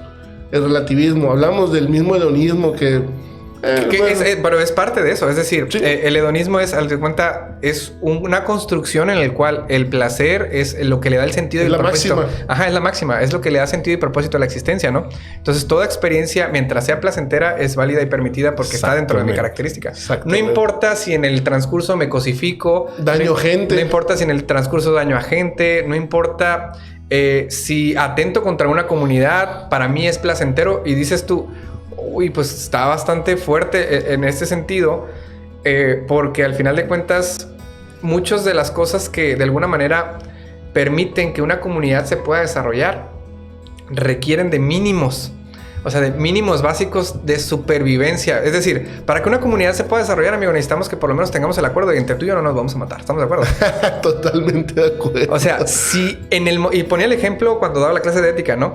Es decir, la premisa, digamos, del principio, vamos a llamarlo así, material, es todo acto debe, para poder ser llamado ético o moralmente sano, es decir, debe de promover y perpetuar la vida de la comunidad. Porque si no hay una condición básica, se empiezan a generar, digamos, es decir, si yo te mato a ti, Carlos, quizás tu esposa pueda tomar venganza. Vamos a poner, ¿no? No es el caso, pues, pero quiero seguir esta claro. Toma venganza y me mata. Mi esposa quizás molesta por eso, mata a su esposa, pero tu hija la ve, ¿no? Y tu hija crece con esa sensación de alguien le quitó la vida a mi padre, alguien le quitó la vida a quien me dio la vida, ¿no? De acuerdo. O sea, entonces, para que te des una idea de qué tan fuerte es el tema de los principios básicos que de alguna manera sustentan. ¿Por qué la gente entró en crisis ahora con el tema de los baches? Y tú dices que tienes que ver, o sea, esto de matar con los baches. Porque hubo un socavón, amigo, que nos hizo entrar en una de las crisis más fuertes. El suelo, que de alguna manera es el que me mantiene y me sostiene, se puede caer. Se puede caer en cualquier momento. Wow. Imagínate ese principio tan básico que asumimos ingenuamente quizás, pero que lo tenemos que asumir porque si no, no vivimos, amigo. O sea, es que nos creíamos muy fuertes, Ulises. La misma Lo de los baches es muy regional, ¿no? Pero la misma pandemia nos mostró lo frágil, lo vulnerables que somos. y frágil que somos. Sí. Ahorita la prioridad de uno ya no es ni hacer dinero, ni riquezas. Es estar con tu familia, es vivir la vida al máximo. Claro. Entran otras prioridades porque nos dimos cuenta, oye, nos podemos morir de un día para otro. Sí. ¿De qué sirve acumular riqueza? Claro, no, de nada. Y fíjate que eso es lo curioso, porque al final de cuentas, cuando volvemos a la vida, o sea, cuando volvemos a la vida como referente, y lo que le da sentido y propósito a esa vida, o lo que le puede dar sentido y propósito a esa vida, y cómo quisiera hablar así, porque así normalmente lo manejo con los alumnos en un ambiente un poquito más amplio, no necesariamente creyente. Wow. Y cómo Dios puede ser una forma de darle el sentido a la vida plena. O sea, para mí lo es, pero tampoco se lo quiero imponer, ¿no? Claro. Es decir, te lo presento. Sería un error. Ajá. Decía Saúl en el primer conversando con Saúl Portillo, decía, démonos cuenta que no podemos cambiar a las personas. No las podemos. Solamente hay que acercarlas al que lo puede hacer, que es Jesús. Y nosotros nos aferramos a cambiar personas, Ulises. Y de hecho, mucho tiempo la evangelización ha sido eso, amigo. O sea, ¿sí? Por eso así de rajatabla de conviértete en el evangelio, arrepiéntete y cree en el evangelio, ¿no? Es como que esa frase a lo mejor en nuestro contexto, en miércoles de ceniza, tiene sentido. Pero cuando lo llevamos a la calle, en donde hay gente que no es creyente, y que vive este relativismo, este hedonismo, etcétera, etcétera. Esas son muchas cosas que hacen que el creyente, o sea, el no creyente tenga aversión, es decir, se vacune, ¿no? Entonces, cada vez decir la palabra Dios, decir la palabra iglesia, decir la palabra comunidad, deja de tener el sentido que originalmente tenía. Pues, ¿por qué? Porque la gente ve y asume gente imponiendo cosas, gente, digamos, tratando de luchar, o gente que no está dando el testimonio adecuado. Y el problema es que a veces, a los ojos de ellos, esa es la nube que no les deja ver que detrás de todo eso está Dios. Claro, totalmente. Vamos a convertir a los protestantes. No nos convertimos ni nosotros aquí adentro todavía. No nos ponemos de acuerdo los católicos, mientras ya queremos ir a otro lado. Ajá. Totalmente. Y ahí es donde entra el poder hacer estos análisis, el poder conocer, el poder decir, a ver, esto está pasando por esto. No ir ciegos a querer solamente evangelizar, sino saber. Vaya, ahorita lo decíamos. No vamos al bosque sin una brújula. ¿Cuál es la sociedad actualmente? Los padres de familia actuales, o los futuros, si tú quieres, es la gente que evangelizamos en los 90s, cuando tú tenías 12 años, 13 años. Algo hicimos malo, tristemente, y duele porque, Chihuahua, algo hicimos mal. O, bueno, no algo hicimos mal, no fuimos coherentes y no mostramos ese amor de Dios. En algunas ocasiones, ¿no? Porque claro, hay otras que... Claro, sí, tampoco se trata de generalizar. Exacto, tampoco lo vamos a crucificar, ahorita lo decíamos, ¿no? Pero algo dejamos de hacer, Chihuahua. Hagámoslo diferente, entonces busquemos otra manera para poder acercarnos a estas. Qué bueno, fíjate tú que desde tu posición de maestro, pues te tienen que escuchar, ¿no? Pero como dices tú, no nomás voy a mostrar mi manera de pensar, voy a escuchar la de ellos. Voy a ser abierto a que si me dicen Dios no existe, no me voy a enojar. Voy a decir, oye, ¿por qué dices que Dios no existe, no? Y entender ese lado y tú mostrar tu lado, tampoco engancharte. No. Porque si te enganchas, pues va a perder, ¿no? Y mira, pero mostrar tu fe. Esa es la base clara, ¿no? Creo que nos ha faltado y tenemos problemas para dialogar y comunicarnos en la sociedad actual. Fíjate que es curioso porque ahora tenemos, haz de cuenta, todos los medios para comunicarnos y estamos teniendo demasiados problemas de comunicación. Wow. Entonces, algo que tenemos que tener claro cuando uno dialoga, ¿no? y charla con otras personas que tienen puntos de vista, digamos, distintos, no debiese ser la aproximación primigenia, o sea, la primera, el tratar de convencer, de imponer una idea. No, para nada. Yo creo que algo que me ha ayudado mucho en este proceso y que ha ayudado a muchos alumnos a, mira, es que yo no sabía eso, ¿no? Vamos escuchando. O sea, yo no te quiero imponer, ni tampoco trates de imponer, porque no lo vas a lograr. O sea, tengo ya una idea muy clara de en qué creo y por qué creo. Ya soy Víctor Ulises. Ya soy Víctor Ulises. Y con voz así fuerte e intensa, yo soy Víctor Ulises. Oye, no, sonó como el Super Saiyajin. Perdón. No sé nada de eso, no me gusta Goku, bueno, no me gusta. Ni hablar. Le di la oportunidad. Le di la oportunidad, vi la película esta. Sale un gato que destruye mundos. Whis. Ajá. No sé, es un gato que destruye mundos y quería destruir la tierra porque no le dieron de comer, algo así. Dije, ¿qué es? Perdón, ¿qué estupidez es esto? ¿Y por qué le gusta a la gente tanto? Estás viendo la decadencia de Dragon Ball, es importante mencionarlo, ¿eh? Es el Goku postmoderno. Oh, cabrón, entonces... No, lo que pasa es que Chihuahua, yo digo que es el anhelo del niño que creció con eso. Pues yo lo entiendo desde ese lado. Sí, no. Yo puedo ver, no sé, los Thundercats y puedo decir, ay, qué cochinero es esto. Alguien que no lo vio, ¿no? Y para mí era... Wow, ¿no? Yo era Pantro, mi estimado. O sea, era otro rollo. Mayores. Oye, entonces, creo que nos hace falta más dialogar. Y creo que este espacio a mí se me hace bien interesante porque permite eso. O sea, dialogar. Me encantó que fue te dije, oye, bueno, ¿y qué tanto puedo decir y qué no puedo decir tú? Di lo que crees y lo que sientes, lo que quieras, lo que te nazca en ese momento, ¿no? Entonces creo que necesitamos más espacios y trasladarlo a diferentes escenarios. Digo, no necesariamente tiene que ser que se llene YouTube de podcast en ese sentido. Digo, claro. Sería interesante, pero yo creo que los espacios más cotidianos como el aula, el espacio de trabajo, amigo. O sea, creo que eso también es un buen espacio para poder escuchar, para poder acompañar. A mí la palabra que más me gusta y me llena últimamente es eso, acompañar. Y te decía hace... como 2 o 3 temas anteriores, el tema de volver a Jesús, ¿no? Y quisiera retomarlo ahorita, ¿no? Para ir ya como que cerrando y aterrizando en esto. De acuerdo. ¿Qué podemos hacer ante el espíritu de la posmodernidad, no? José Antonio Pagola, un teólogo y sacerdote español, en su libro de Jesús, una aproximación histórica, te invito a leerlo, deja claro que gran parte del problema que tenemos es porque necesitamos volver a Jesús. Wow. Y él hace un análisis del Jesús histórico, no el Jesús, digamos Dios, sino el Jesús hombre, ¿no? El Jesús ser humano. De acuerdo. Y después de leer su libro, ¿no? Que es una de las literaturas que utilizamos para Jesús modelo la persona, me fui a leer Lucas otra vez. Porque hay un libro que tiene los caminos de Jesús, ¿no? Y tiene uno para Juan, otro para Mateo, otro para Lucas, y te va haciendo una interpretación hermenéutica de los pasajes bíblicos que vas leyendo. De acuerdo. Interesantísimo. Volví a leer a Lucas porque era el único que estaba disponible y curiosamente fue el que tenía que leer porque habla mucho Lucas acerca del tema de los milagros. Y hay algo en los milagros que siempre me fascina de Jesús. No el hecho extraordinario. Digo, Dios siendo Dios, pues dices, wow, ¿no?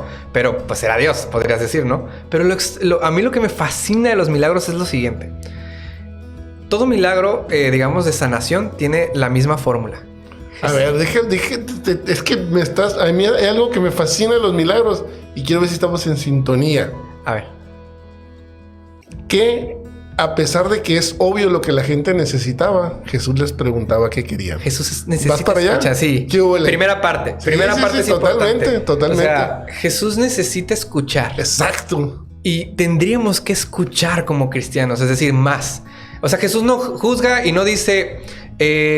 no, fíjate que es que eres sordo porque tu familia cometió un pecado. O fíjate que tú eres la pecadora. No. Jesús se acerca y pregunta ¿qué quieres que haga? ¿Quieres que haga por ti?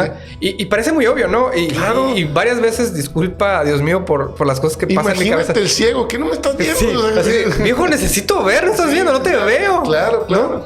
Entonces es como necesita escucharlo de ti, ¿no? Entonces, totalmente de acuerdo. Porque en el proceso de escuchar hay algo muy interesante y quisiera profundizarlo. Si yo quiero hacerme una idea del Cali, yo pienso que lo que el Cali es. Pero si yo quiero conocer a Cali... Pues es un mapa. Ajá. Pero ese mapa es impreciso, ¿estamos de acuerdo? Sí, pero se hace inconscientemente también. Es un proceso natural. Sí, o sea, lo hacemos como seres humanos para saber a qué atenernos. Exactamente. ¿No? Pero si verdaderamente quiero conocer a Cali, tengo que escuchar a Cali. Totalmente. Y fíjate ahí, Ulises, hago el link con lo que hablamos anteriormente.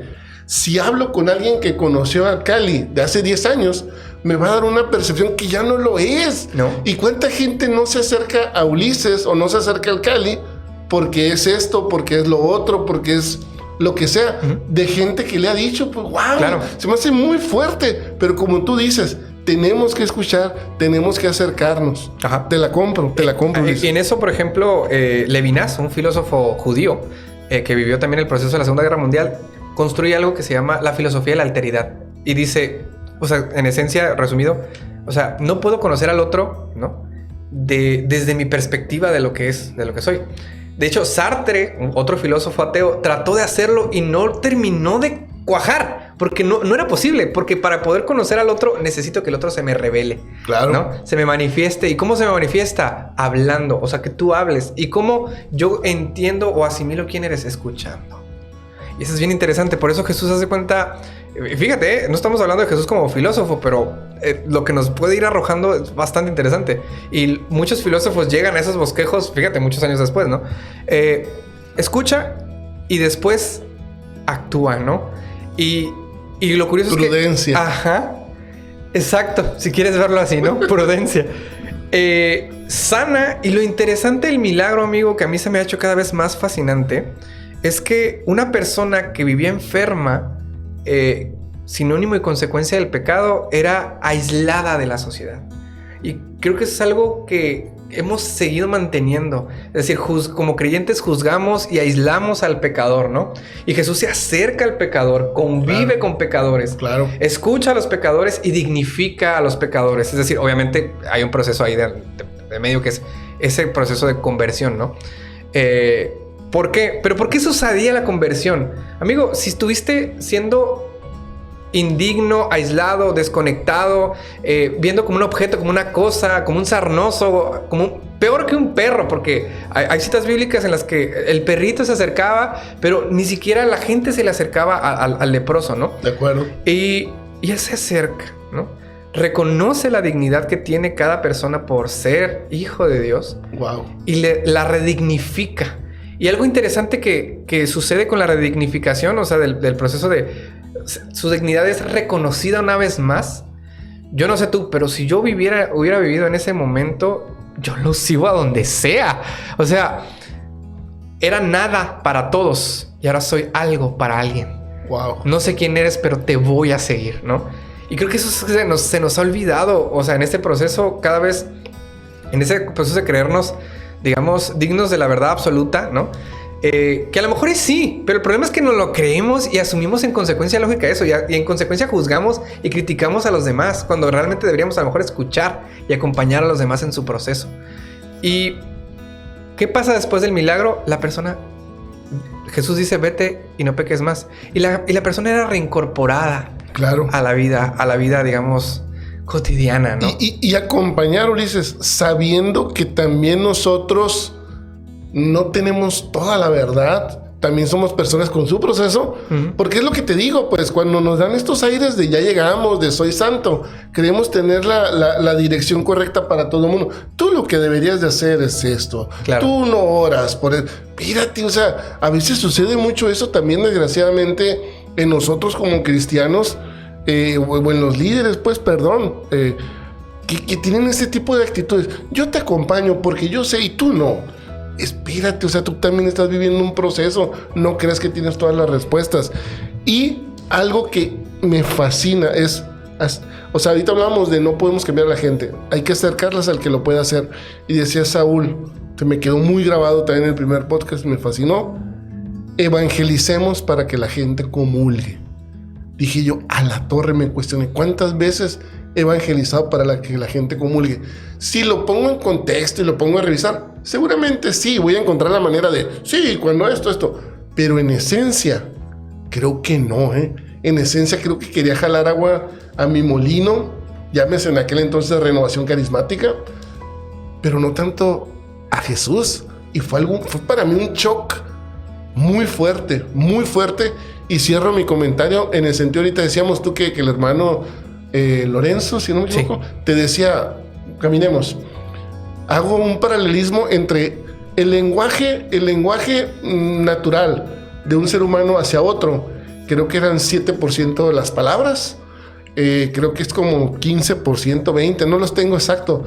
La intencionalidad con la que hablas, pero es como el 53% del lenguaje corporal. O sea, el que ni siquiera habla, vamos a decir, ¿no? Claro.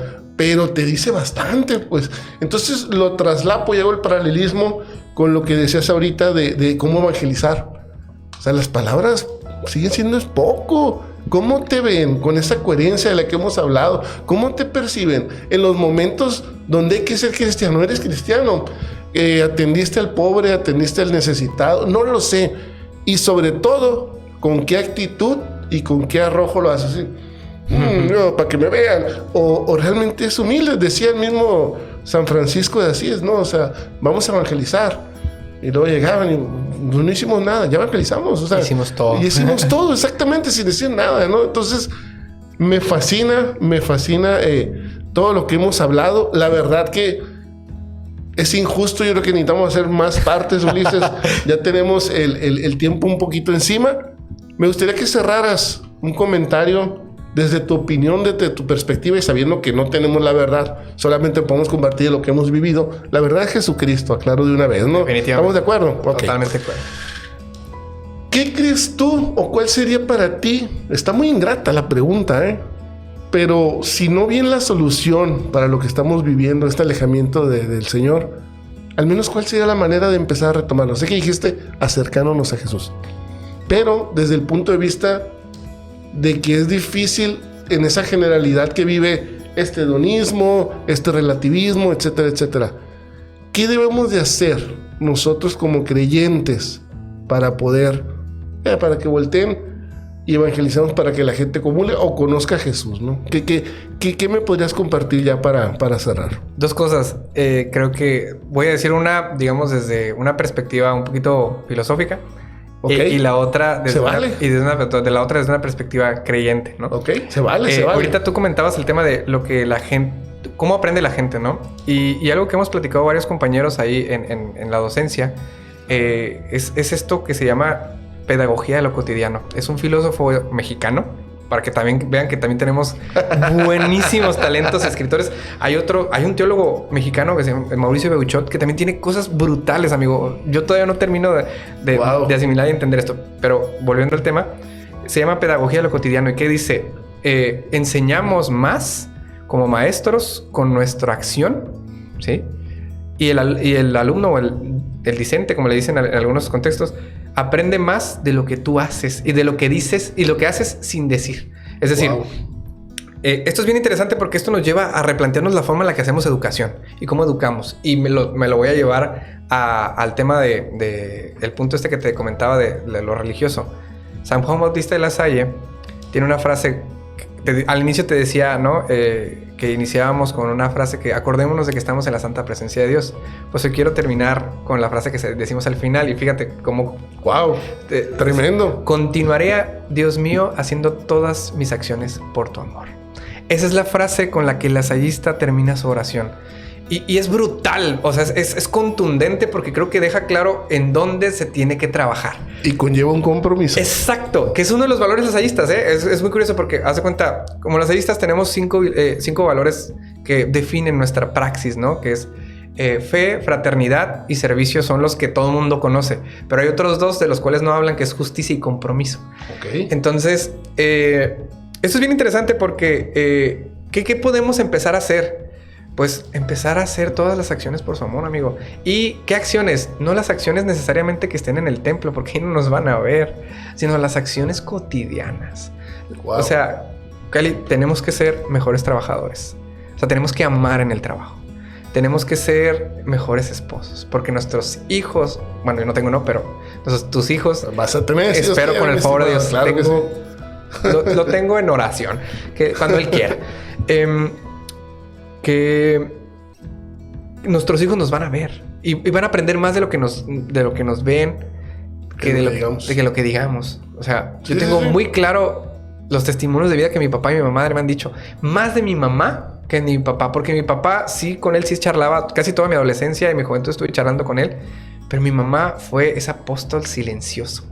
Que verás cómo me ha influido en estos últimos tiempos, amigo. Wow. Mi vida de casado me ha ayudado a entender muchas cosas que pasan en lo cotidiano y cómo uno demuestra amor a veces sin decirlo. Mi mamá, no esperes que mi mamá sea muy... Últimamente sí, fíjate, como que ha cambiado un poco esa perspectiva con el diálogo, la charla de todos los hijos que ahora ya estamos casados, ¿no? Espérate que lleguen los nietos. Sí, pero bueno, ella dice que no, vamos a ver qué tal, ¿no? Pero sus acciones, amigo. Mi estimado, a veces una acción que creemos que está en nuestra contra tiene más amor que el que te abraza, ¿no? Sí. Me fascina a mí, perdón que te interrumpí, Pero me fascina, es un chiste de Polo Polo, güey, o sea, grosero si tú quieres, ¿no? El que del pollito que va corriendo y que lo viene correteando un zorro, creo, y pasa por una vaca y la vaca literalmente le hace popó encima, pero lo cubre, pues, y el zorro no lo encuentra. Entonces, pero pues el pollito sale de la popó, piu, piu, y escucha al otro y lo saca y lo limpia y se lo come, ¿no? Claro. Y el punto aquí es, y lo que dice, no todo el que te tira popó encima es tu enemigo. Claro. Y no todo el que te saca de la popó es tu amigo. Fuerte, pero entonces, cierto. sí. Entonces, totalmente el cierto. punto es eso. A veces creemos, y más nuestros padres, a veces creemos que hacen cosas, tú no me entiendes. Y son actos de amor que tarde o temprano los vamos a comprender. Y sí, y eso es bien interesante, ¿no? O sea, a todos los chavos o jóvenes que nos ven, creo que lo mejor que les puedo decir es tengan paciencia. Al final todo tendrá sentido. Exacto. Y entenderán el porqué de muchas cosas, ¿no? Y volviendo al tema, ¿no? El hacer todas las acciones con amor implica ese compromiso, digamos, de en lo cotidiano. Wow. O sea, no en lo extraordinario, no... Digo, perdón a lo mejor por lo que voy a decir, pero yo no me siento cristiano. O sea, no es lo que me define como cristiano, digamos, el estar sirviendo en la iglesia. Me encanta, lo amo. Voy y comulgo porque creo que es algo central en nuestra fe. Claro. Y experimento la presencia de Dios de una manera maravillosa a través del canto, de la música y la comunión. Pero no es el lugar donde tengo que ser cristiano, amigo. De acuerdo, te la compro. Es allá afuera, donde a veces sin decir la palabra Dios, a veces sin decir la palabra Jesús, a veces con un simple, maestro, ¿tiene tiempo? Va, siéntate, vamos a platicar. Ahí es donde tenemos que hacer. Y creo que eso es lo que nos va a ayudar más. O sea, a que la gente entienda por qué hacemos lo que hacemos, claro, que andar haciendo esta verborrea que de repente tenemos, ¿no? Sí, y que pueda decir, yo quiero ser así. Exacto. Sí, fíjate, me desnudas, Ulises, porque me cuesta mucho trabajo eso. Mucho. Creo que no soy el mejor ejemplo para mi equipo de trabajo. Se los digo a ellos. Siempre les digo cuando me da mucho gusto porque muchos compañeros de trabajo han crecido del equipo de trabajo. Y lo que les digo cuando se van es, sé que no fui el mejor ejemplo, pero toma lo bueno. Poco o mucho, pero toma lo bueno. Lo malo, hazle un lado. pero sí, te la compro totalmente. Y qué gran podcast, mi estimado. Sé que nos quedamos como que con ganas de más, ¿no? Seguramente podemos hacer algo, ¿por qué no? Tener un podcast más adelante.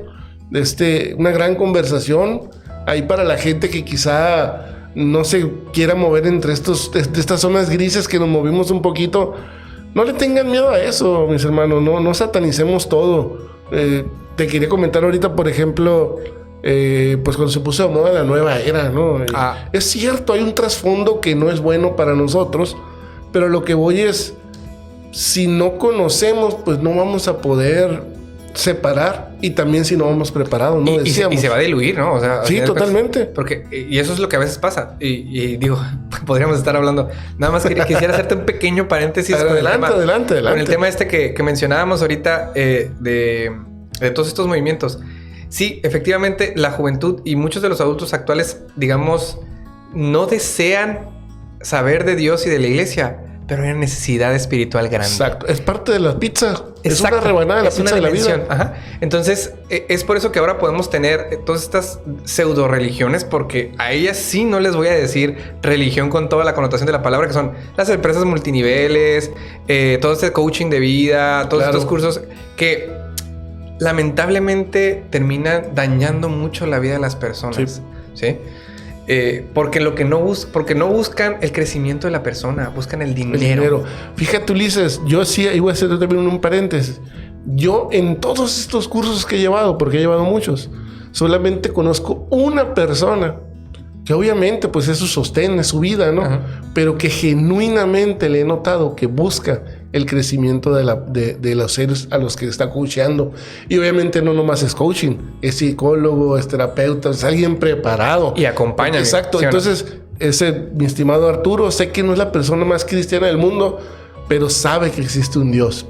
Entonces, es la única persona, Ulises, que yo estoy genuinamente convencido que si bien, claro que busca el dinero porque es su moda de vida, pero busca también el dejar algo bueno en las personas. Hago ese paréntesis porque sí, la gran mayoría son charlatanes. O sea, ya ves el barbón que se vino abajo, ¿no? Bueno, vamos a agarrar tema largo, ¿no? Ahora me gusta ver, pero el que le hace carrilla, el que lo imita, dar los millones. Dar los millones. Está bien curado. Está muy curioso. Pero pues bueno, Ulises, no sé si terminaste el paréntesis. Sí, no, era eso, nada más. O sea, hay una necesidad muy grande de dar sentido y propósito a la existencia. Totalmente. Y quizás la forma en la que tendríamos que acercarnos, ¿no? Para, digamos, traer otra vez de nuevo el cierre, es acompañar con amor a las personas. Wow, totalmente la compro. Es difícil, pero no es imposible. Y las cosas que valen la pena son difíciles. Caminemos y me fascina. Acordémonos que estamos en la presencia de Dios en cualquier momento. Ya eres la saliste. Wow.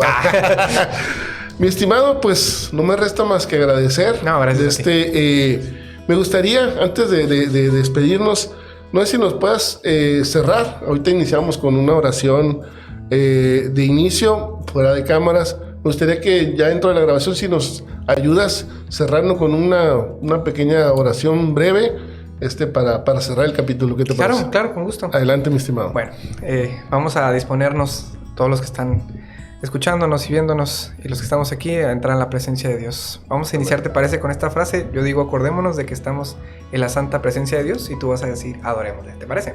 Adelante. Acordémonos de que estamos en la santa presencia de Dios. Adorémosle. Padre bueno y misericordioso, que nos has permitido en tu voluntad y en tu designio divino poder compartir esta charla, poder dialogar de ti y de lo que el mundo es. Te queremos agradecer por la oportunidad que nos diste, porque sabemos que esto no es una cosa aislada, sabemos que esto no es algo desconectado, sabemos que esto pinta dentro de tus planes perfectos para llegar a más personas. Te pido de una manera muy fuerte por Carlos, por su familia, por todos los que están involucrados en ese trabajo maravilloso que es la evangelización, para que podamos encontrar formas distintas, nuevas, de acompañar y evangelizar a las personas, para que nos brindes el amor y la fuerza que necesitamos para mantenernos, porque también ese es un tema que a veces nos cuesta. Somos buenos en ocasiones para iniciar, pero nos cuesta mantenernos en la jugada, y he visto a Carlos perseverar. Dios, gracias por su vida. Te sigo pidiendo por la vida de él, por todos los que nos están escuchando, para que se den la oportunidad de experimentar lo que es tu amor de diferentes formas, que se acerquen a lo mejor a su parroquia, que se acerquen a un grupo juvenil, que se acerquen a alguien que consideren que pueda aportarles del tema de Dios, y que se den la oportunidad de crecer, y danos la sabiduría para poder ir aprendiendo a discernir. Es decir, quitar lo bueno y quitar lo malo y aprender lo bueno que tú tienes para nosotros, Dios. Madre María, en tus manos queremos poner este podcast. Tú que eres la suprema intercesora de todos nosotros, Madre. Sigue pidiendo. No te canses de pedir por nosotros, especialmente por este proyecto, Madre. Guárdalo en tu corazón y guarda a cada una de las personas que nos escuchan en tu corazón. Terminamos esta oración como terminaba San Juan Bautista de la Salle, diciendo: continuaré, oh Dios mío, haciendo todas tus acciones. Todas mis acciones, por tu amor. Amén. Excelente, mi estimado. Y muchas gracias. La verdad que ayer, para no ir tan más lejos, Ulises, le decía a Claudia: será tiempo de ya cerrar esta página. Me sentía cansado, pues cansado, no quiero meterle más drama, ¿no? Ajá. Pero le decía yo, será momento ya de decirle: Señor, pues eso fue corriente de gracia, y cerrar la página, ¿no? Pero nos regaló una lectura hermosa a través de alguien que está intercediendo por nosotros, y ahorita en tu oración pues me hiciste mucho énfasis en eso, y decía yo, perdóname, Señor, ¿no? Pero pues eso es agarramos gasolina para darle un ratito más, ¿no? Y mira, algo muy importante, Carlos, que quizás es lo que a veces adolecemos mucho en los grupos parroquiales. Queremos que una sola persona haga todo. Sí, y tú lo platicaste en una de las pláticas, no recuerdo si fue la plática pesada o la charlemos, que de repente tenemos una sola persona con múltiples camisetas. Sí. Y no nos damos cuenta que es un ser humano que también sufre, o sea, cansa, sufre. Claro. Entonces, Moraleja, necesitas más gente que quiera apoyar. Sí, y siempre lo digo, anímense, quien Gente, quiera, apóyenme. La cosa se pone buena. No apóyenme, no es la frase. No. Apoyen esta idea que creemos nació del corazón de Dios, pues para llegar a las personas. Seguramente hay gente allá afuera. Ahorita que decías tú que en el proyecto Ana Lucía querías participar, yo no sabía, me hubieras dicho, ¿no? Pero bueno, seguramente, posiblemente hay gente que esté así, que dijera, yo quisiera apoyar al gordito ese, pues adelante, mis hermanos. Pero bueno, Ulises, muchísimas gracias. Estoy seguro y plenamente convencido que no va a ser la primera vez que podcasteemos, vas a ver. Me la pasé genial. No, yo también me la pasé súper. Creo que eres una de esas personas que suma a la plática. No estoy diciendo que los demás no sumen, ¿no? Pero que suma y que incluso podemos llegar a conversar desde puntos de vista diferentes. Podemos diferir, pero de una manera sana y de una manera positiva. Y bueno, positiva, me quedo con la palabra. Podemos, si bien no llegar a un acuerdo, al menos exponer nuestros puntos y pues... Ahora sí que la gente decía... Amigo, Pedro y Pablo así eran. Exacto. O sea, no tenían las mismas formas de ver el cristianismo y sin embargo coexistían juntos. Exacto. Y creo que eso es algo es un testimonio muy grande de cómo debería ser la iglesia. No tenemos que pensar igual. Exacto. Nos mueve lo mismo que es Cristo. Exacto. Y llegó un momento en que al final de cuentas tomamos dos caminos diferentes. Exacto. Pero ambos igual de pesados y comprometidos, ¿no? O sea, todo vueltas con los pecadores y todo. Pues bueno, en fin. Muchas gracias, mi estimado Ulises. Un gustazo. Dios te bendiga y pues vas a ver pronto. Estamos viendo por acá. Bendiciones, amigos. Mis hermanos, pues muchas gracias por habernos acompañado. Un gran podcast. El número 12, si no me equivoco ya. Ahí pues conocieron un poco el testimonio y la vida y la forma de pensar de mi hermano Ulises. Ahora ya Víctor Ulises. Voy a ver si te puedo decir Víctor Ulises de ahora en adelante. me fascinó. ¿Me puedes decir? No pasa nada. Yo no sé, pero me fascinó cómo lo manejaste. Entonces, pues, muchas gracias, mis hermanos. Ahí si gustan apoyarnos con un like, con una compartida, ya saben, se les agradece. Dios me los bendiga mucho. Bye. Bye.